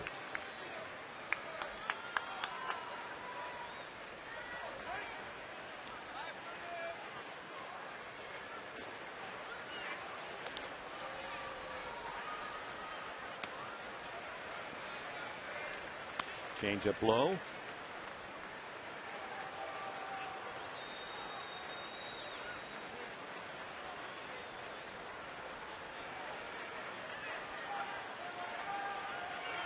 They play Headley as a right-handed hitter straight away in all fields. 1-1 pitch. Swung on, line drive, but it's right at the right fielder's spillboards. And the inning is over. No runs. A hit, another left by the Padres after 5. Colorado 2-1.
looking ahead on Sunday, May 16th, gang, at a 105 game. That's a Padres baseball card and album set for you kids, presented by Tops Tax. Get your baseball cards and watch your Padres play the Dodgers Sunday, May 16th at 105. Hurry, get your tickets now. Padres.com. Top of the sixth, 2-1 Rockies. Wade LeBlanc still on the mound. Melvin Mora, Ryan Spilborghs, and Miguel Olivo for the men from the Mile High City. High fly, right center. Gwynn calling. One away.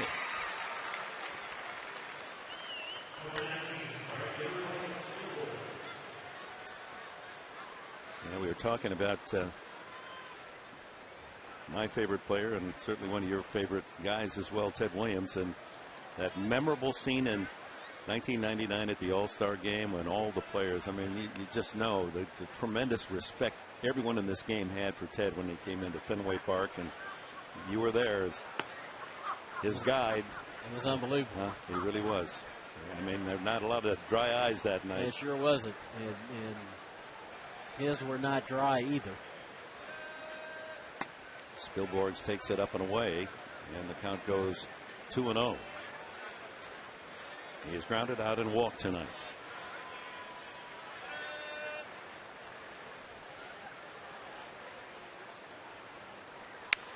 Pulled foul. Let's go back to 99. Fenway Park, Boston. They brought him in from center field around the warning track, and all the players gathering, trying to get a touch of Ted. And there's Tony. Ted had already had a stroke or two, and he wasn't going to keep sitting down. He's going to throw out that pitch, wasn't he? Did he say anything to you at that time? He did. He was standing there next to him, and Carlton Fisk was catching the first pitch. And he was having a little bit of trouble seeing him. 3-1 on the corner. And he said, Tony, where is he? I said, he's right in front of you, Mr. Williams. Just let it go. And he did, and he threw a perfect strike. And, of course, Carlton Fisk came running out and hugged him and told him he loved him. And it's just one of those electric moments in baseball that I think when you're going through it, you kind of know this is probably never going to happen again.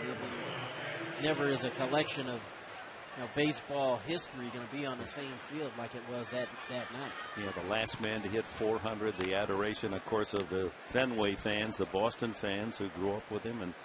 And as Ted mellowed in his older age, he could be a little nasty in his playing time and wasn't exactly the favorite of the press and even the fans. He could be rude.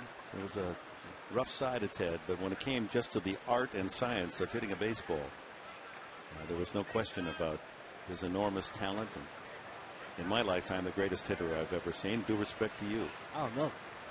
And I think it all came together that night. And the best players of that generation in '99, just wanting to have a touch, be there. Well, there were four of us who were lucky to be standing there when he came in. Cal Ripken, Ken Griffey, Mark McGwire, and myself. And of course, when he saw Mark McGwire, first question he asked him was, "You ever smelled wood burning?" And Mark was caught off guard. He was like, "What?" He asked that exact same question, and that was, who Ted Williams was. He wanted to know. He knew what type of player you were, but he wanted to know how much knowledge you had. As we discussed it last night, the test. Do you know? Mike Epstein, remember Mike, a first baseman, and played at Cal, was with the Angels and the Oakland A's, and then played for Ted when Ted was the manager of the Washington Senators. He tells a story about spring training. LeBlanc at 1-0, lays it down the middle. He said, I felt like I should quit the game. At spring training, I can't hit. I'm striking out. I just can't do anything right. I'm upset. I go to the dugout, and Ted Williams says, "Mike, what pitch is giving you trouble?" He said, I can't hit the fastball away. I just can't get out there and get it. And Ted said, you ever think about maybe moving a little closer to the plate and just giving up a little bit on the bat and see what happens then? I said, I go up the next time, the magic of Williams, home run. First swing, home run. Yeah, just move, just a little adjustment. That high fly ball hit pretty well. Gwynn giving ground near the warning track and has the catch, tagging and trying to advance the billboards. No, he goes back. Deep fly off the bat of Olivo. That would have been trouble in Colorado. Well, quality pitch there by LeBlanc. It's the second out. But Ted, when he was a manager with the Washington Senators, I guess you could use the word hate. He hated pitchers. So when he was managing, he even hated his own pitchers. Yeah. Well, whenever you sit down and you talk to him, you're right. He really didn't. I don't know if he hated him. He didn't respect him. And he used to say all the time, he'd say, you know what, Tony, pitchers are idiots. He says they're idiots. I mean, you can stand there and be late on a fastball 3-4 times in a row, and they eventually are going to try to trick you and throw a breaking ball, and you're going to be right there ready to hit it. And I just love talking to him because he watched the game that we played. He knew the players. He knew who was good. He talked all the time about having to face. He would have loved to face Randy Jones.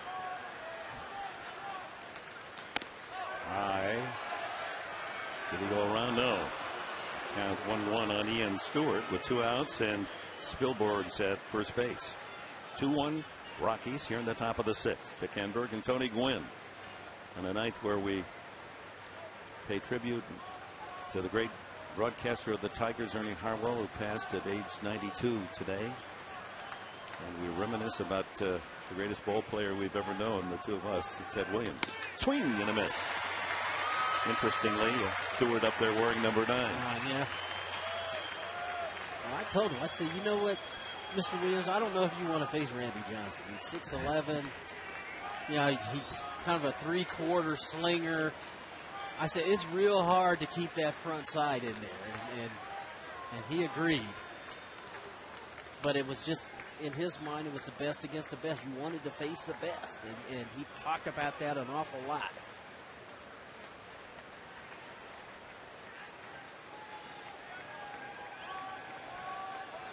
Rub shoulders with greatness.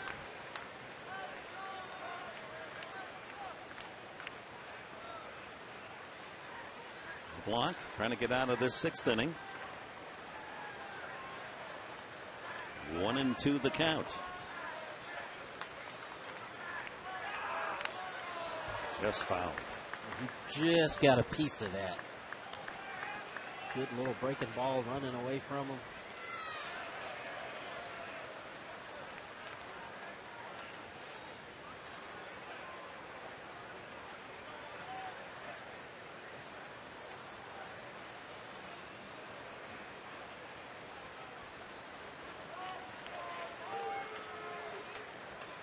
Outside target, 1-2. Swung on and missed, strike 3.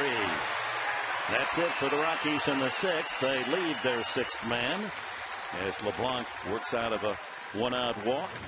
And we go to the bottom of the 6th inning. It'll be Hairston, Blanks, and Hairston for the Padres.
Of course, are honored to support the United States Armed Forces for their remarkable service, and military personnel can receive special Padres military appreciation pricing, including $6 off any available ticket regularly priced $14 or more, or 50% off on Sundays for military personnel in uniform. Visit Padres.com for more details. So Greg Smith leaves as the pitcher of record in the 2-1 game. 5 innings, 1 run, only 4 hits, walked 5. None of the walks came around to bite him, and 2 strikeouts. Daly, good numbers for him. 0.79 ERA, and now appearing in his 14th game of the year.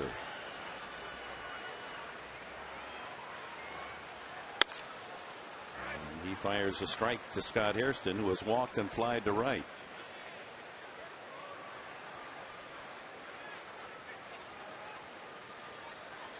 Most unusual pitching motion for Daly, turning his back to the hitter.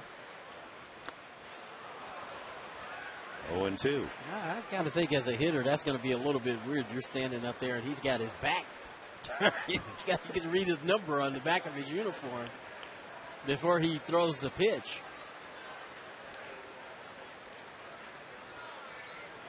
Pitched at Bucknell University to Daly. Oh, hits Hairston.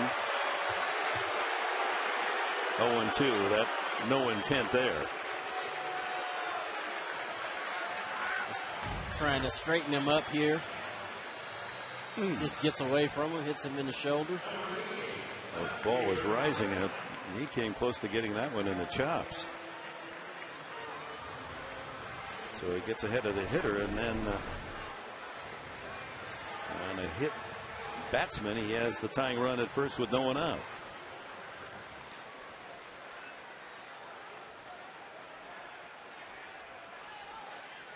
When you smell the wood burn, you can smell the skin burn on that one. Here's Blanks. Inside. 90-mile-an-hour fastball, and after the way Greg Smith threw, and his fastball's around 88, but they seem so soft the way they came in, and Daly pounding that glove of Olivo. And hear the sounds. Padres got that pickoff pitcher out of there, and there's a ball inside. 2-0. You know, the other interesting thing is, you know, how's Daly going to go to first base here? He's got to, as he comes set, his front foot, look where it ends. Pulled to third, double play chance. Stewart to second, Moore to first, not in time. Big Kyle motoring up the line, beats the relay. 5-4. And the force of Hairston brings up Jerry Hairston. Stewart took that ball on a short hop. And the ball short hop to Helton is what allowed Blanks to beat the play. You know, good throw from second. They want to turn the double play.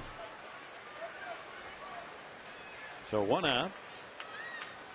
Blanks at first base for Jerry Hairston, whose triple into deep left center field drove in the Padres' run back in the 4th.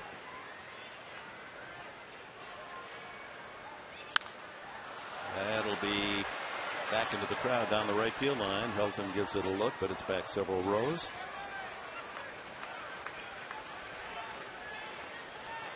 I want to see Daly step off and throw the first. I think that his lead foot, when he comes set,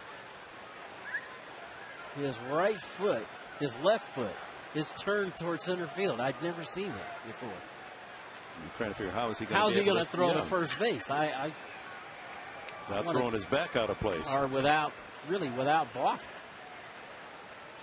Look at this. Yeah, turn towards center field. Weak swing there, and it's 0-2. Chasing a ball down in the dirt, that curve of Daly's. One of those kids that no one really gave a lot of thought about making it to the major leagues. In fact, the story has it that he's signed a bonus that essentially was a plane ticket. He'd go from New York, where he grew up, to Casper, Wyoming for rookie ball. He just worked his way slowly, gradually up the ranks, and now in the big leagues.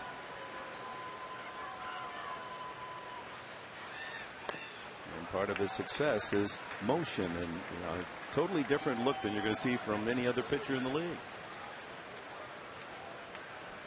probably don't get a look at the ball very quickly from him. He hides it. Deception.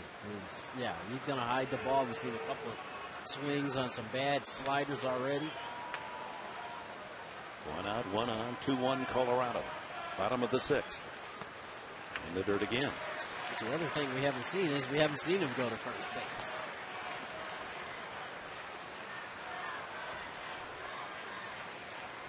We got all 3 umpires, I'm sure. They've seen Daly before. And I just want to see if he steps off and then throws the first. Because with that foot turned towards center field, I don't know how he's going to. Swing and a miss, strike 3. Throws the fastball by Hairston for the 2nd out. So it's up to Torrealba with Blanks at first. And Blanks has got good speed for a big man. One might think that a steal could be on, although with the number 8 hitter up there, Torrealba. Blanks steals, and they walk him, and with LeBlanc already working 6 innings, one would think that Bud Black probably would go to a pinch hitter. Let's see if it's up to Blanks. Basically, the runners are on their own. If they think they can steal, they have the go-ahead from Black. Ground ball through the right side, almost hit Blanks. He's on his way to third on a solid base hit by Torrealba. So the tying run with 2 outs, 90 feet away. Well, he took. Yeah, I was just getting ready to say with Torrealba up there, he's so good at moving the ball around. If I was Blanks, I think I would try to go, get myself in scoring position. But fastball middle of the plate, doesn't try to pull it, goes the other way, backs it up nicely. You know, Blanks jumps over this ball, he's still able to get all the way to third base. Meanwhile, Oscar Salazar has grabbed a bat, and LeBlanc called back to the dugout. And the veteran right-handed batter. And Bob Apodaca comes out to talk with the battery of the Rockies. The hit batsman, Hairston, forced on Blank's ground ball. Blank's beating out a double play opportunity. And now Blank's around to third on Torrealba's sharp shot to right. Well, this is called into focus the other weakness of the Padres in a very, very good start of this season. One weakness, the strikeout rate of the team, and the other is the lack of production from pinch hitters. They're last in the majors in pinch hits. They have only 4 all season and nearly 40 at bats.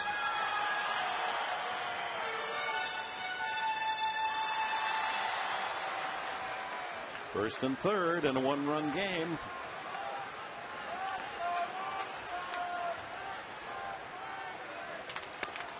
And a strike at the knees.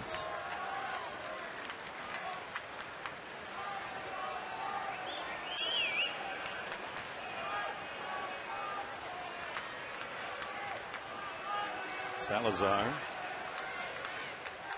2 for 11 as a pinch hitter. Backs away. Let's check that. I don't remember him getting 2 hits. I'm going to double check Salazar. No, he is 0 for 12 as a pinch hitter.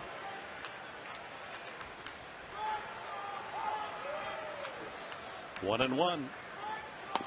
He doesn't go after that breaking ball away. Curveball at 79. So 2-1. An action pitch coming up. Tying run at third, Blanks. Go ahead score Torrealba at first. Matt Daly on the mound for Colorado. Foul. Back into the crowd. 2-1 hitters count. Salazar looked like he was looking for something in there. A little late on the ball away. Hachi. Salazar, the armadillo.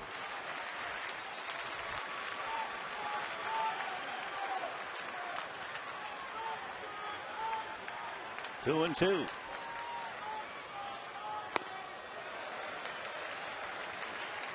So the count rides out to 3-2 on Salazar.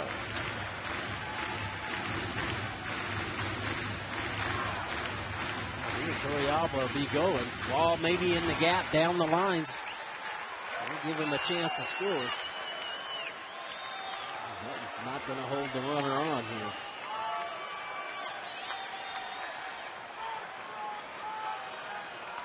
He'll probably back up as the pitcher Bailey gets set to pitch here. Just stays behind the runner. Okay. Off he goes. Outside, ball 4. Well, Bailey gives up his first walk. That's the 6th allowed by Jim Tracy's pitchers tonight. Torrealba the second. Blanks over at third. Tony Gwynn is going to see a new pitcher. Jim Tracy out of the mound and to the mound, and has signaled he wants Randy Flores to come in from the pen. And this pitching change is brought to you by San Diego Harley-Davidson. Always country first.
San Diego Ford dealers.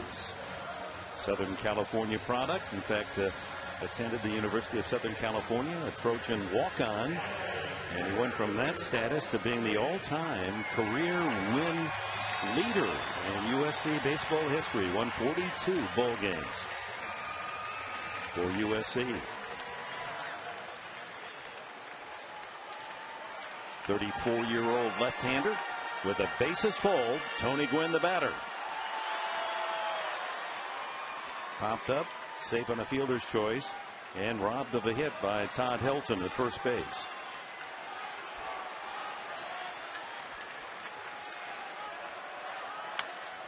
First ball hunting and fouls it back. Challenged him up in the zone.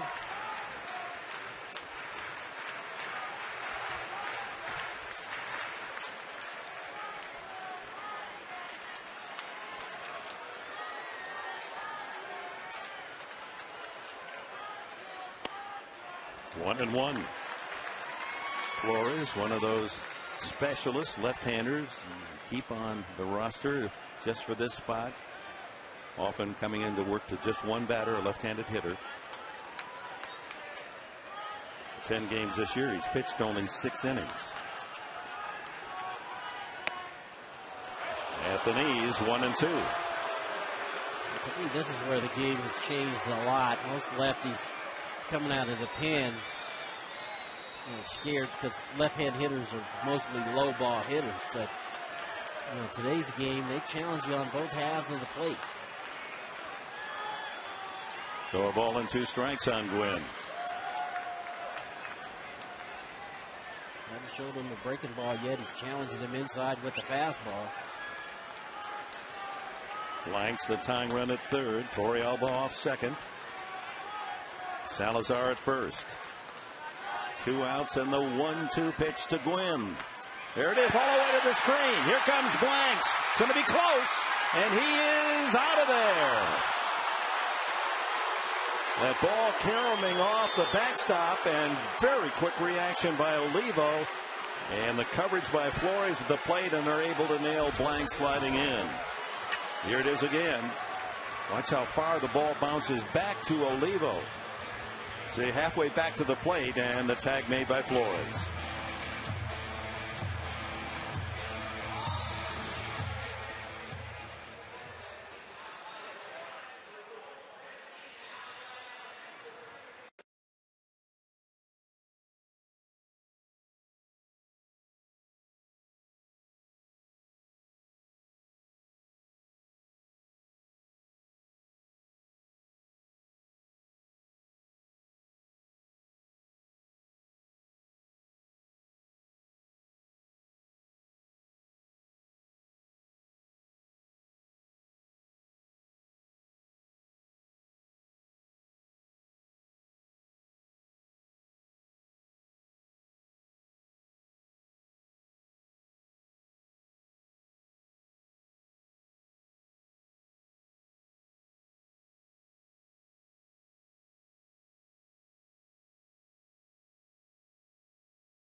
Like a fortune, but they're still just $5.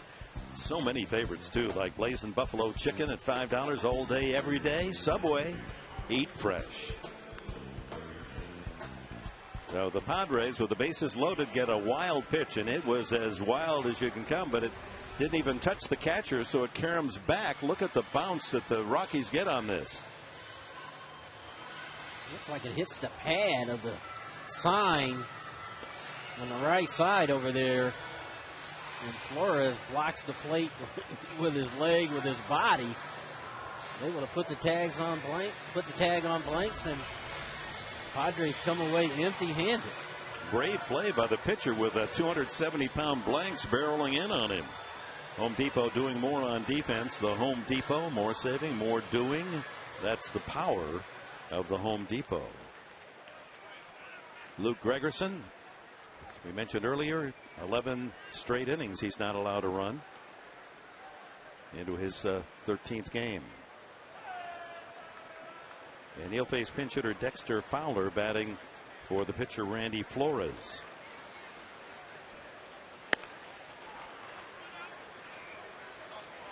Now the Rockies work their way out of a potentially dangerous inning in the bottom of the 6th as Daly and Flores finally get the Padres out. Ground ball to Eckstein, and Fowler is gone. 1 out in the 7th, and to the top of the order, Eric Young. LeBlanc goes 6 innings and allows 2 runs, 8 hits. He walked a couple, and he struck out 4. Certainly not a bad outing by the left-hander. He continues to give Buddy Black some good pitching.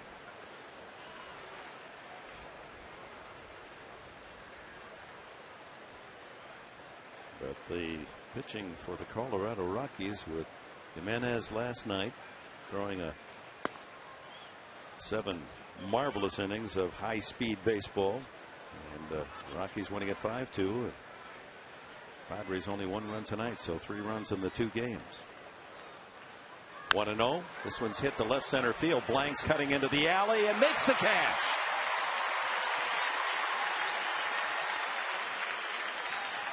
That one slicing back to the left fielder.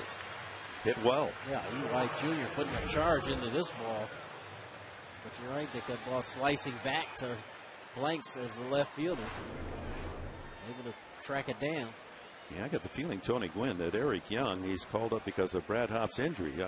The way he plays and his potential as a base stealer and all, how they're going to send him back to the farm. I mean, tonight he's grounded out, lined a single to center, lined out to right, lined out to left. He makes good contact. Ground ball nubbed to the mound. Gregerson boxes it around and throws him out. So very quick inning for Luke Gregerson. 1-2-3, the story in the top of the seventh. Let's all stretch. Padres coming up, trailing by 1.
It's your San Diego Hyundai dealers. Get more MPG, more value, and double the warranty online at SanDiegoHyundaiDealers.com.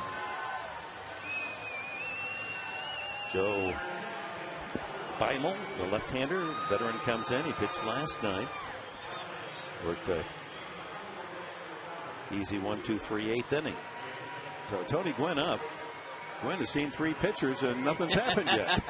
He was about to go up and hit against Matt Daly. They yanked him. Randy Flores came up, and at that, when Flores threw one to the screen, and Blanks was thrown out at the plate. So now he sees the third guy, Joe Beimel. Dexter Fowler takes over in center field. Gonzalez out of the game, so a double switch made by manager Tracy.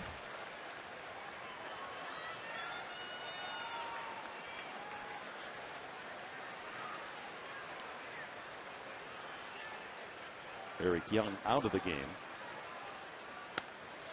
And the count goes 1-1 to Gwynn.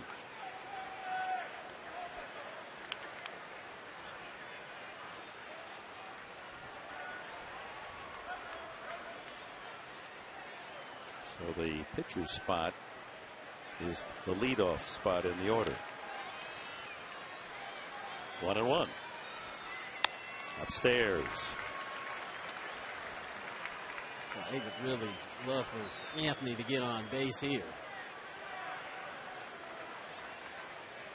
Little lineup coming up. Got a guy on deck, and next time you can possibly play hit and run. Guy could steal your bag and get in the scoring position. So down low, 3-1.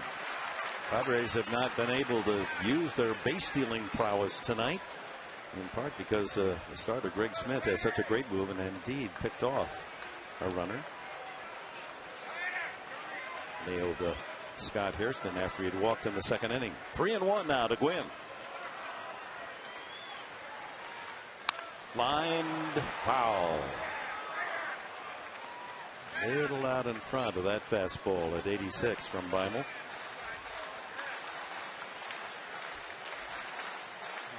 He took a little bit off of that. 3-1 hitters count.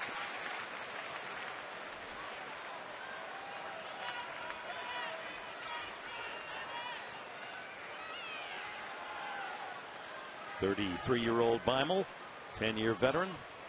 Swing and a fly ball to right field, pulled down the line, and that's going to be caught on the run by Spilborghs.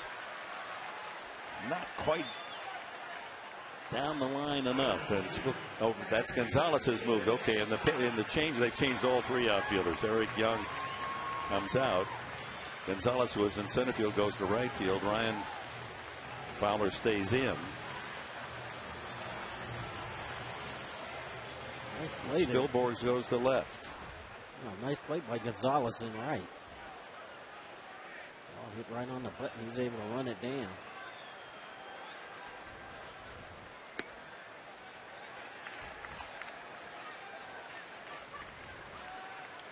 David Eckstein with one out. He's 1 for 2, a single and a walk.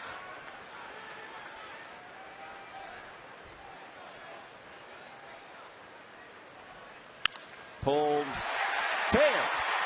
Waited for the third base umpire to call. Eckstein turns, hustling into second, and is there with a double. That's right over the bag. Now the second baseman with a couple of base hits tonight. And the tying run out in scoring position.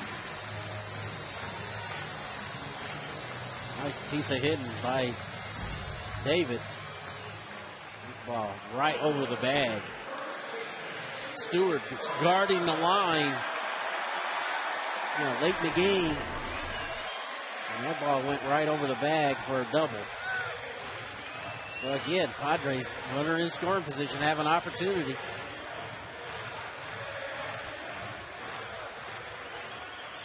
Gwynn hit it hard to lead off this inning, and Gonzalez out running the ball into that right field corner. Is this the time for Gonzalez? Ball one.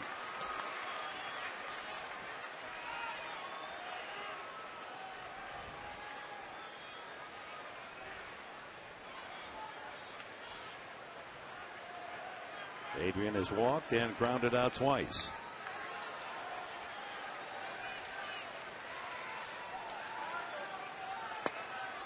Ball two, and again they give Gonzalez all of right center field. As much as he wants to eat, he doesn't hit many balls in that direction. He hits them to left center, and so center fielder now Fowler is drifted over there, and it's going to be tough to punch it between center fielder Fowler and left fielder now Spilborghs. 2-0. There's a strike. Fastball 88. Yeah, that was paint on the outside corner. Put it exactly where he needed to put it. Pitcher's pitch.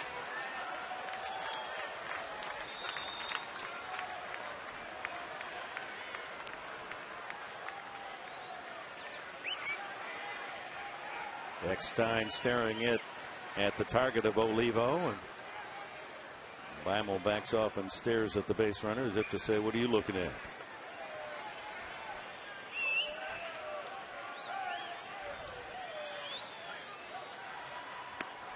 Swing and a miss. And that slow curveball had Gonzalez way out in front. Big, slow breaking ball that he recognized, but the pitcher was out of the zone. Gonzalez is in one of those patches where he doesn't look himself. 2-2 now. Even there, just barely got a bat out there to spoil the outside fastball. Levo there pretended like he was going to set up in and then slid to the outside part of the plate. And Adrian just trying to foul it off to get something, hopefully get something a little better. Not really taking good swings, Tony. Not really.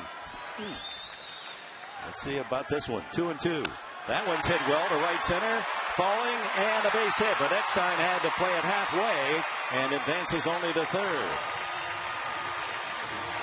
Now there's the base hit for Gonzalez, and maybe that'll awaken his bat. First and third in this 2-1 game in the bottom of the 7th inning. And Chase Headley 1 for 3. He scored the only run for the Padres back in the 4th on the triple. Jerry Hurston. Hanging breaking ball, and that one middle of the plate, and that's a nice swing by Adrian. You see Gonzalez. Eck had to hold up. That ball kind of hung up in the air. So with one out, the tying run at third. See how the Rockies play it. They're going to play the middle of the infield back, looking for the double play. Sacrifice the tying run to turn 2. Stewart fairly deep at third, with Helton holding on the runner. Gonzalez at first. And a push bunt. Boy, we're seeing some big hitters in the middle of the lineup going to the bunt. I think going for the art of surprise. Well, you push it. If you can push it between first and second, you're going to get that run in. You're going to get Adrian in the scoring position. That look of Buddy Black was just to say, what are you doing? Come on, let's go. Yeah. Swing that bat. Right Hitting now. cleanup. Hottest hitter right now. And, you know, everybody wants to get it. Somebody wants to get it done. But I think this situation is easy to think negative. You don't want to be that guy to hit into that, you know, the in double play. Be the guy that knocks one up the gap and scores 2. That one misses outside and low. 87-mile-an-hour fastball.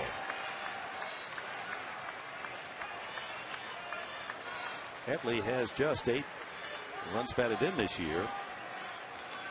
Although the top average, most runs scored, most hits, doubles, and stolen bases. He's been very productive, except in RBIs. That one way outside.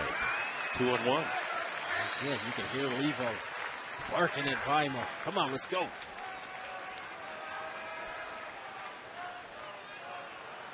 Yeah, this is the pitch you wait to see. 2-1. He wants to throw a strike, and the hitter's up there ready to swing. 2-1, the action pitch. First and third, 1 out. Here it comes. Right down the middle, but low.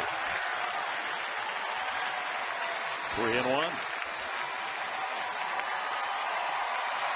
Scott Hairston waits his turn on deck.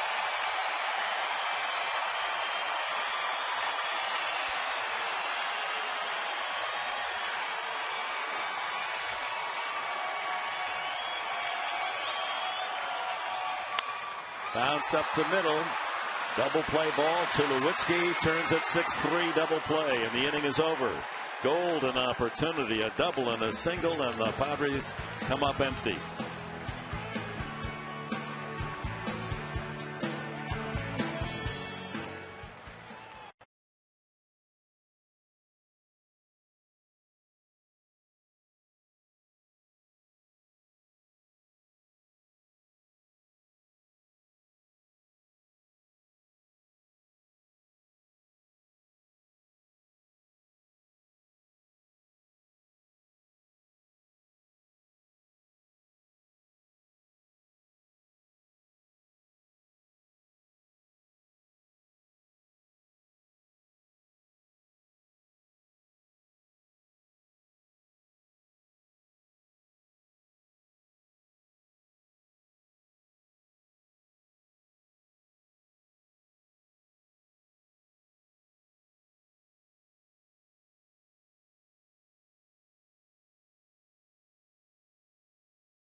Headley following the game right here on Channel 4 San Diego. Sequan Casino, San Diego's vacation getaway. Kenny Kavnar and Bob Scanlon standing by to recap the game, give you all the scores, highlights.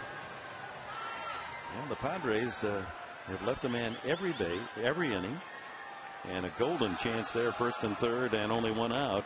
And 3-1 pitch to Chase Headley, and a made-to-order room service double play ground ball. Hilton 2 for 3, knocked in the run. It is the difference right now in this 2-1 game. Gregerson sends that slider in for a strike. 0-2. Luke came in the 7th and needed only a handful of pitches to retire the side in order. Now he sees Helton, Tulowitzki, and Mora.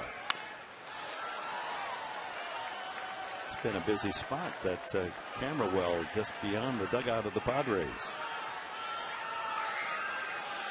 A lot of sliders tonight, in on the knuckles.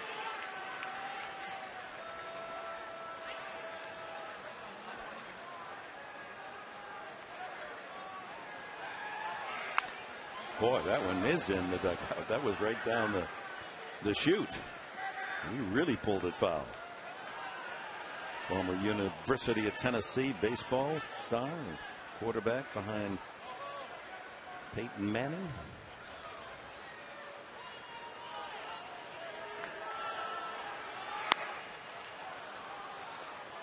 One and two. Gregerson sending the fastball at 90. Talk around the dugouts about Gregerson's slider. It's so good you can almost tell the hitter you're going to throw it, and they can't hit it. That one misses. 2-2. And again, he's another one of these young guys that, again, has pitched with a whole lot of confidence. And you know, a year ago, he came up to the big leagues, and like most young guys, I'm sure, was asking himself that question: do I belong? Can I pitch at this level? There hasn't been any doubt, really. Since he's been here, he's been tremendous. Strike 3 called, and Helton knew it. There's the slider.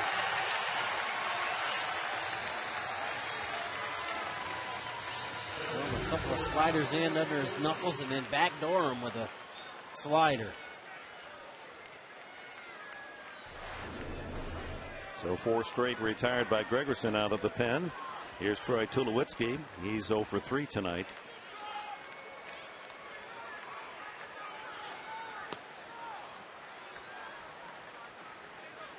That slider misses. Look pretty good. This talented shortstop of the Rockies has grounded out 3 times, once into a double play.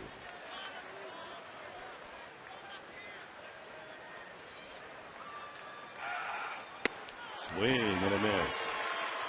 That slider had a little more break to it, more lateral break rather than a downer. See, I like to describe that as the slider that starts in the zone. The hitter sees it in the strike zone, and then right at the last second, it breaks off. Ground ball pulled to third. Headley. Dug out by Gonzalez. 4 straight groundouts from Tulowitzki tonight. 5 straight men retired by Gregerson, and here's Melvin Mora, 1 for 3.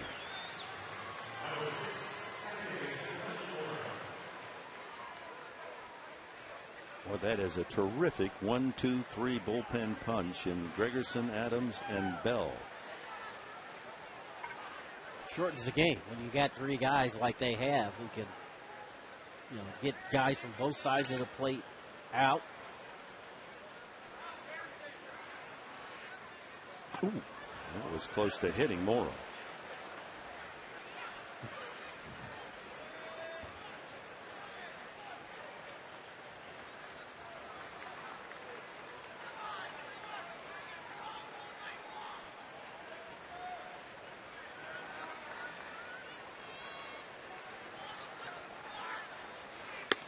And then he slides it over the strike zone. 1-1. 2 outs, top of the 8th inning. The Rockies lead 2-1. They got their 2 runs in the 5th off starter Wade LeBlanc. Double by the pitcher started it. Mora goes after the slider, and it's 1-2. Starter Greg Smith doubled to left center after a line out by Eric Young. Carlos Gonzalez, an RBI double to deep right center, and then Helton's sharp single to right brought in Gonzalez to make it 2-1 lead. That's after a single by Headley and a triple by Hairston in the fourth for San Diego. Swing and a miss, strike 3. Couple of strikeouts for Gregerson in the 8th inning. Retires the side and Orr, 6 up, 6 down against Luke. Padres come up in the bottom of the 8th. Hairston, Blanks, and Hairston.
Fan Diego, your energy savings expert. For locations, visit fandiego.com.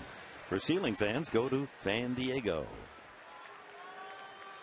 Casual fan as Manny Corpus comes in for Colorado in the last of the 8th inning. Hairston has walked, hit by a pitch, and flied to right. Good numbers for Corpus in his 12th appearance of the season. So the Padres in the last 2 innings, bases loaded, wild pitch, but it comes back to Olivo, and he's able to throw out Blanks at the plate. Then first and third, 1 out, and a 3-1 pitch to Headley that looked might have been ball 4 to load the bases, and he grounds into the double play. So the Rockies dodging the bullets.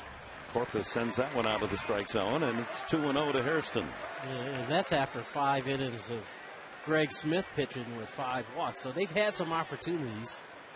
They left at least 1 man on base every inning.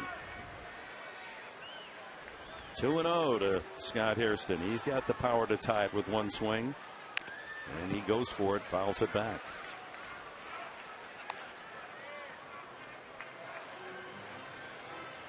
"18 innings of pitching for Corpus this year, and he's allowed only 9 hits. 3 runs, 1 home run. 27-year-old right-hander from Panama.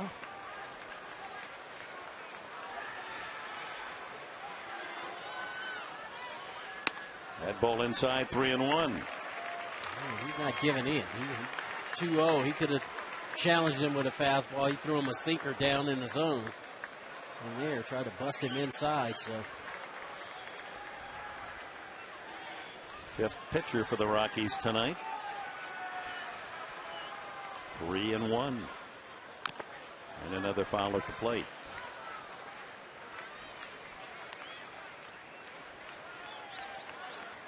He's been a busy man in his career in Colorado. Corpus, coming into the year, ranking in the top 10 all time in appearances. 224 times he's towed the slab.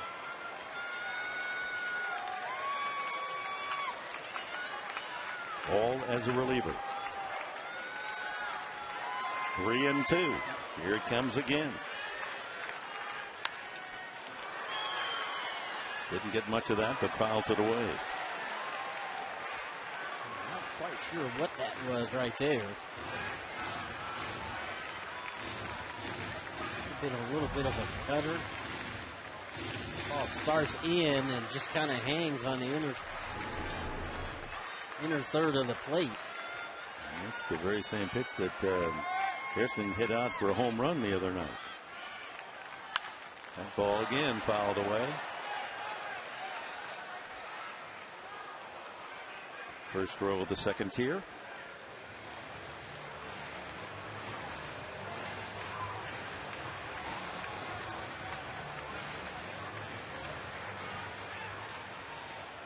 $16,329 our attendance tonight.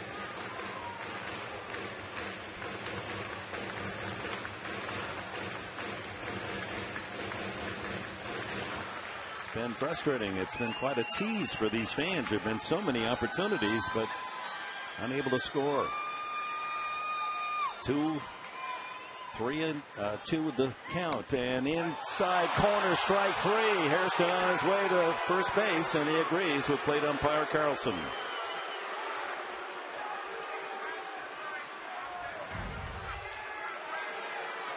Inside slider, not. Scott thought it was a strike, didn't argue. So 1 out, Corpus with a strikeout, and Kyle Blanks. He's walked, struck out, and safe on a fielder's choice. Venable is going to bat for him. Left-handed hitting Venable.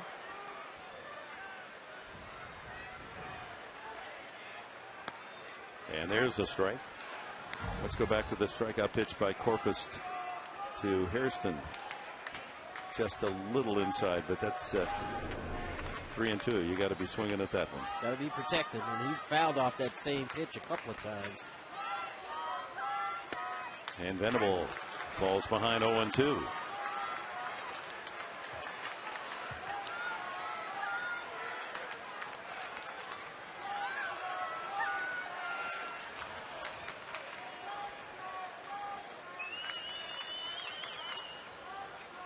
That ball hit well to right center field. Gonzalez looks up. It's off the wall. Venable streaking around second. Here comes the relay, and he's going to be in with a triple.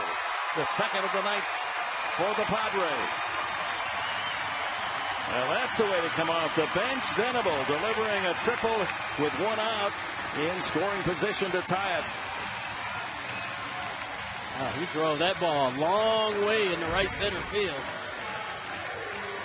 That ball's hanging out in the middle of the plate.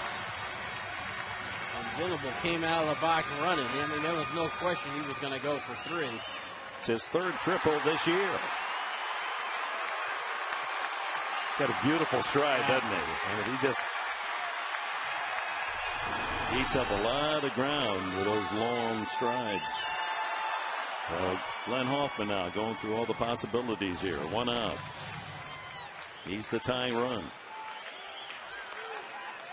Well, you think back to that 3-2 pitch on Brother Hairston, had he been on. But now it's up to Jerry. He's driven in the only run for the Padres tonight with the other triple. Infield tight. Foul back. Good cut.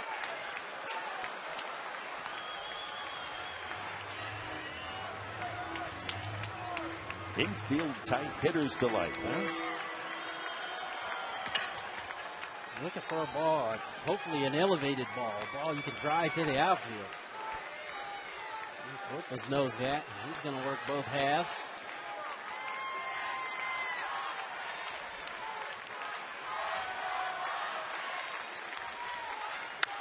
That's hit to right field and hit well. Gonzalez back, tagging Venable. We've got a tie game.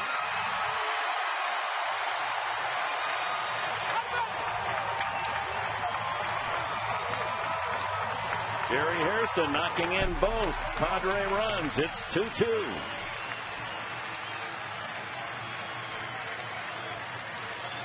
And Venable accepting the congratulations of teammates for that key triple. That's execution right there. Hairston didn't try to pull that ball, went with it. Able to drive it to right deep enough to get the tying run home. And after all these opportunities, they finally tie it up. They've gotten it back to even. Torrealba has walked, struck out, and singled to right. Takes a fastball for a strike. Corpus throwing that one at 92.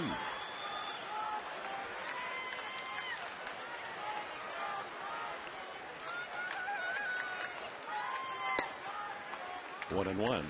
Torrealba set a Colorado record last year playing for the Rockies for a catcher.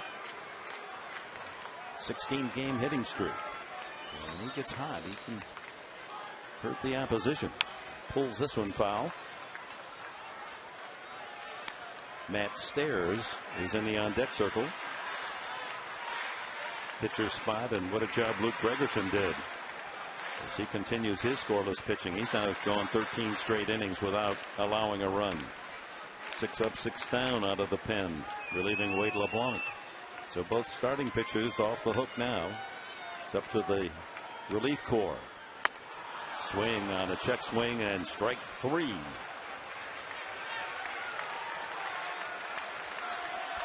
We go to the 9th inning. It's all tied at 2.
It's his ball game.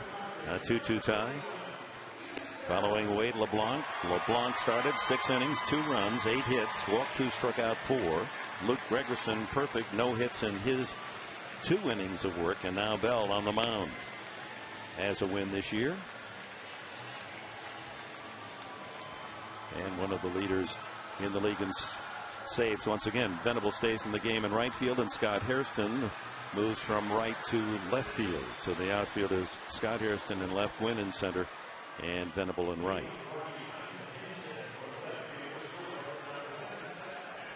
And a pinch hitter for Colorado is Seth Smith,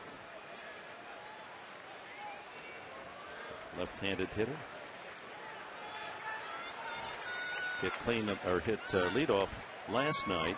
Went 0 for 4. And there's a slider in for a strike.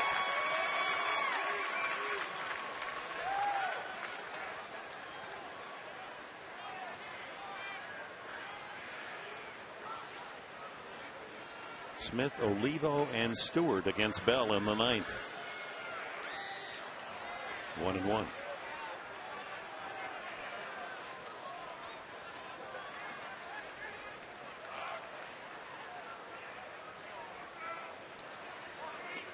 Smith hitting only .204 this year, but with some power, Yeah. 4 home runs. I was going to say, he's a good hitter, so don't let those numbers fool you. Pulled to the second baseman, Eckstein. Almost looked like that ball hit his front foot the way it bounced. He had so much English on it. Eckstein takes care of business, and there's 1 out. Olivo steps up. The catcher is 0 for 3 tonight. Padres have out hit Colorado 8-7. Left 9 runners. San Diego 6 for the Rockies. Olivo 5 home runs this year. Takes a fastball at 93.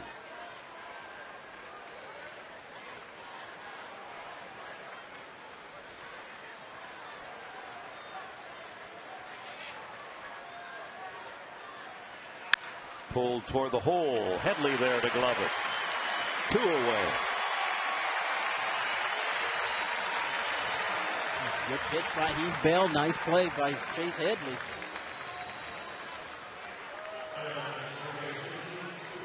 Ian Stewart steps up. Slider, middle of the plate. Headley takes this on the short hop. Makes the play. Stewart glad to see LeBlanc leave. He was punched out 3 times in a row by the Padre southpaw. And he takes a strike.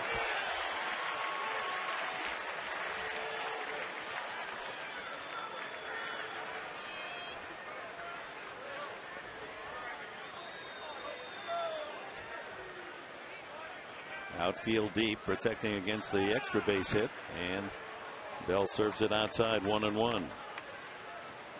Curveball there.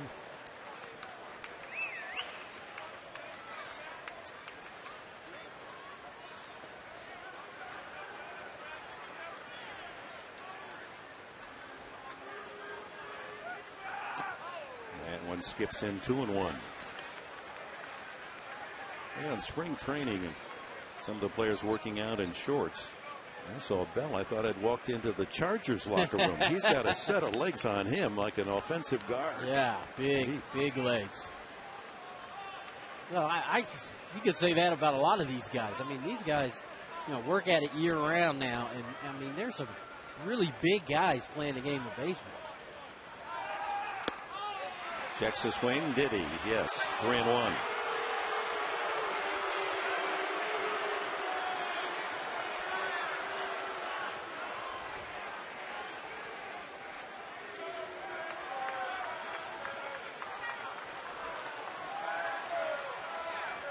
Dexter Fowler is on deck. The 9th spot in the batting order. Came into the game as a pinch hitter and stayed after the 7th inning. 3-1. Ball 4, too low. And yet another left-handed batter to face Bell. Looking ahead, the bottom of the 9th inning, the Padres have the 9th spot in the order.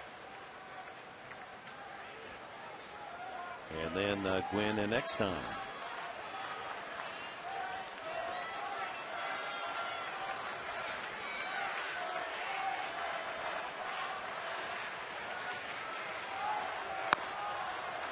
And Corey Alba wants to stop this right here after the 2-out walk to Stewart. I like the way he handles his pitchers, Corey Alba. I do too. He takes charge. And that's what you want. You want your catcher to be a guy who takes charge. Who, when he sees something's wrong, that he's going to correct it. He's not going to be afraid of what the response might be. Both catchers tonight, Olivo on the other side. You've seen the catchers, really try to take charge of these pitchers, get them focused on what they're trying to do. There's a strike, so he pokes the strike. 1-1 at 93 miles an hour. Some pitchers don't want you to come out there. Don't you come out and tell me. But I think the culture that Buddy Black wants is that, that catcher should be able, nobody's going to tell him to go back there. You run the show. I would agree with that. And we haven't just seen it when things are negative either. We've seen Torrealba tonight let the pitcher know, hey, that's a good pitch. That was good location. We've seen them communicate with the pitchers when they do something right and letting them know that they've done a good job. And that's what you want. 1-1, and Fowler takes a strike. Well, the double play combination certainly is critical. You have to be able to articulate and be in the other man's shoes to be able to turn the beautiful double play. But there's no relationship stronger and more important than this one, pitcher-catcher. Absolutely. You got to believe and got to support. All right, Bell's got the count, 1-2.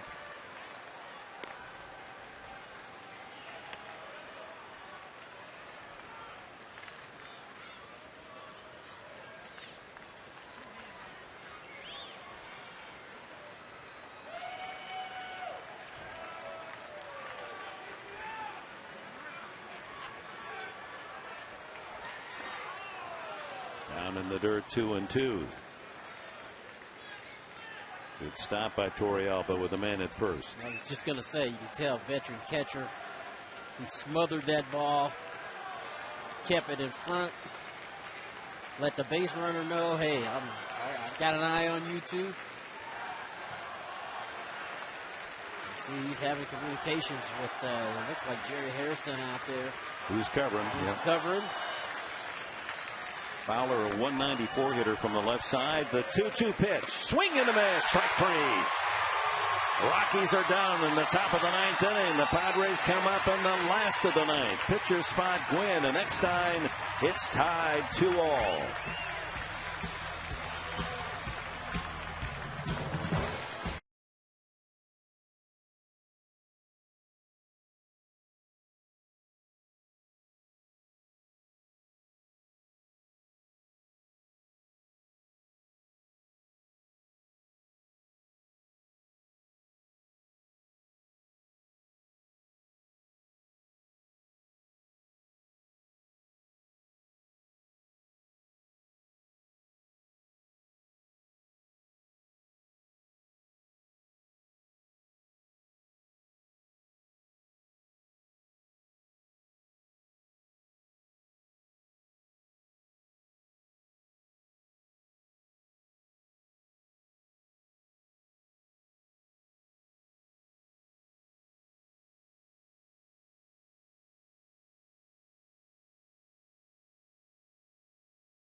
In July, and during the course of the All-Star Week, the 2010 MLB All-Star Fan Fest. That's from July 9th through the 13th at the Anaheim Convention Center. And Fan Fest is the world's largest interactive baseball theme park, and you can bring the entire family. You get to participate in baseball clinics. You get free autographs. Hey, can't get better than that. So visit MLB.com for your MLB All-Star Fan Fest tickets.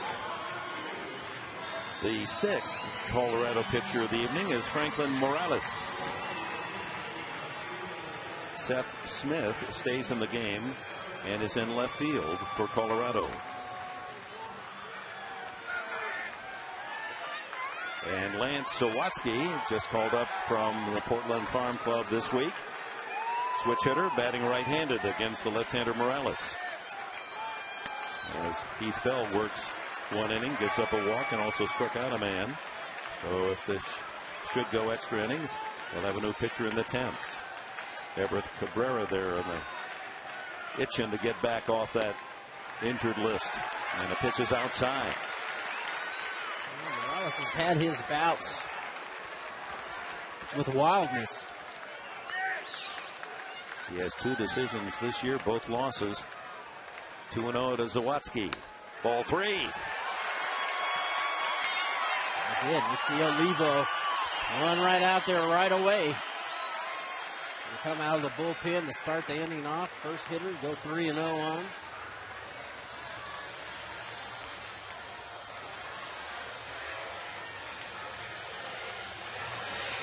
Zawadzki, quite a thrill. His first major league at bat on Sunday. A line single to right field.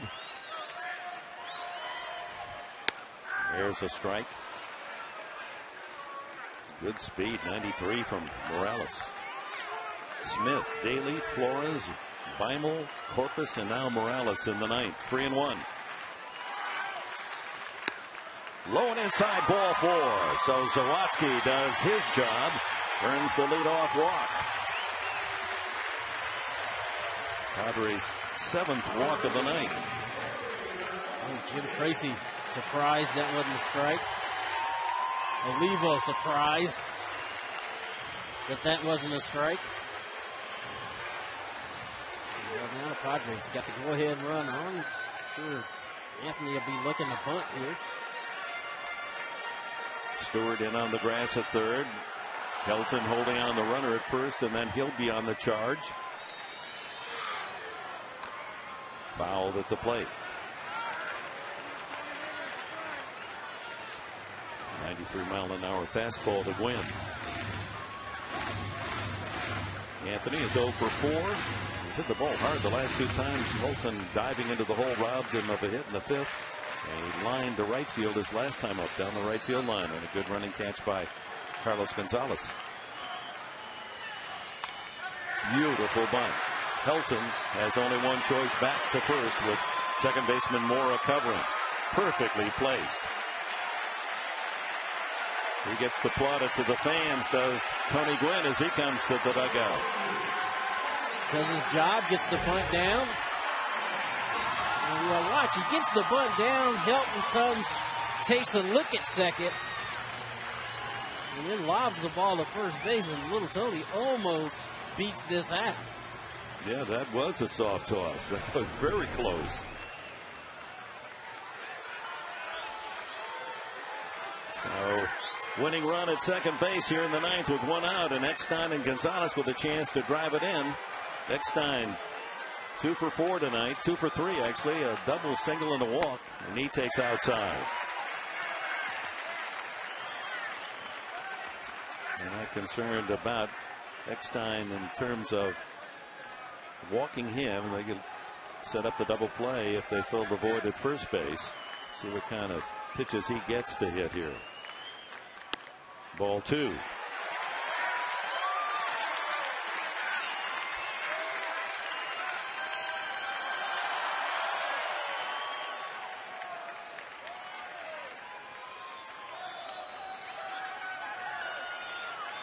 He's a tough out in this situation, Eckstein. There's a strike, 2-1. Changeup. Yeah, he took a lot off. 83 miles an hour. This is the 7th consecutive inning that the Padres have had a runner in scoring position.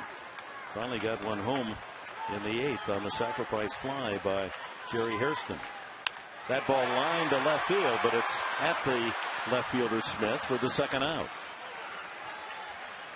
So it's up to Adrian Gonzalez, if indeed he gets a chance to swing the bat. But they got the left-hander against left-hander. Gonzalez was able to single back in the 7th inning. And at that time, Eckstein was at second, but had to hold up to see whether or not the outfielder would catch the ball. And so stopped at third with first and third. And 1 out, Headley bounded into a double play.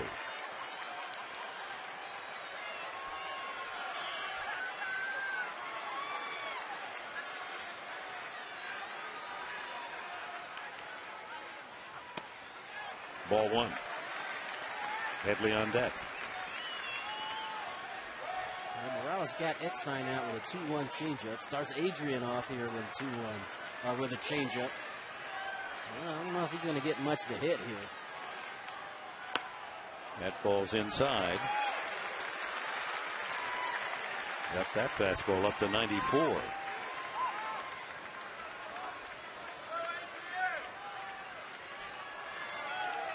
Winning run at second base. Zawadzki. Ball 3. So they're apparently going to take the bat out of Gonzalez's hands and walk in and take their chances on Headley as a right-handed batter.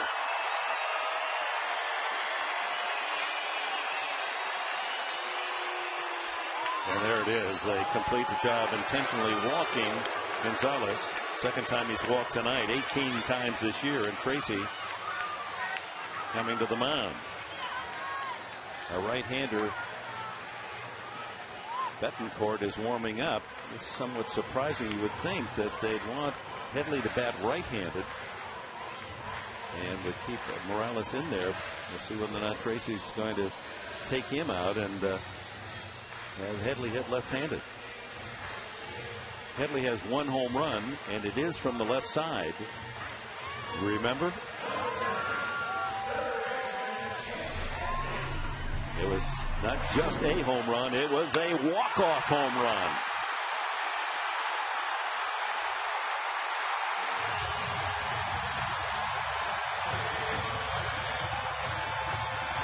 And it was after they had intentionally walked Adrian Gonzalez. Well, the left-hander Morales does stay in. 2 on, 2 out. Bottom of the 9th inning. 2-2 tie. Back of Headley's mind, his own disappointment that with first and third, 1 out, he grounded into a double play last time up. He's 1 for 4 tonight. Well, this situation, you just need a base hit. You don't have to hit a homer. You can be selective and try to get a pitch that you can drive to the outfield. He does to right center field, and the ball game is over as Zawadzki comes around third, and the Padres win it 3-2.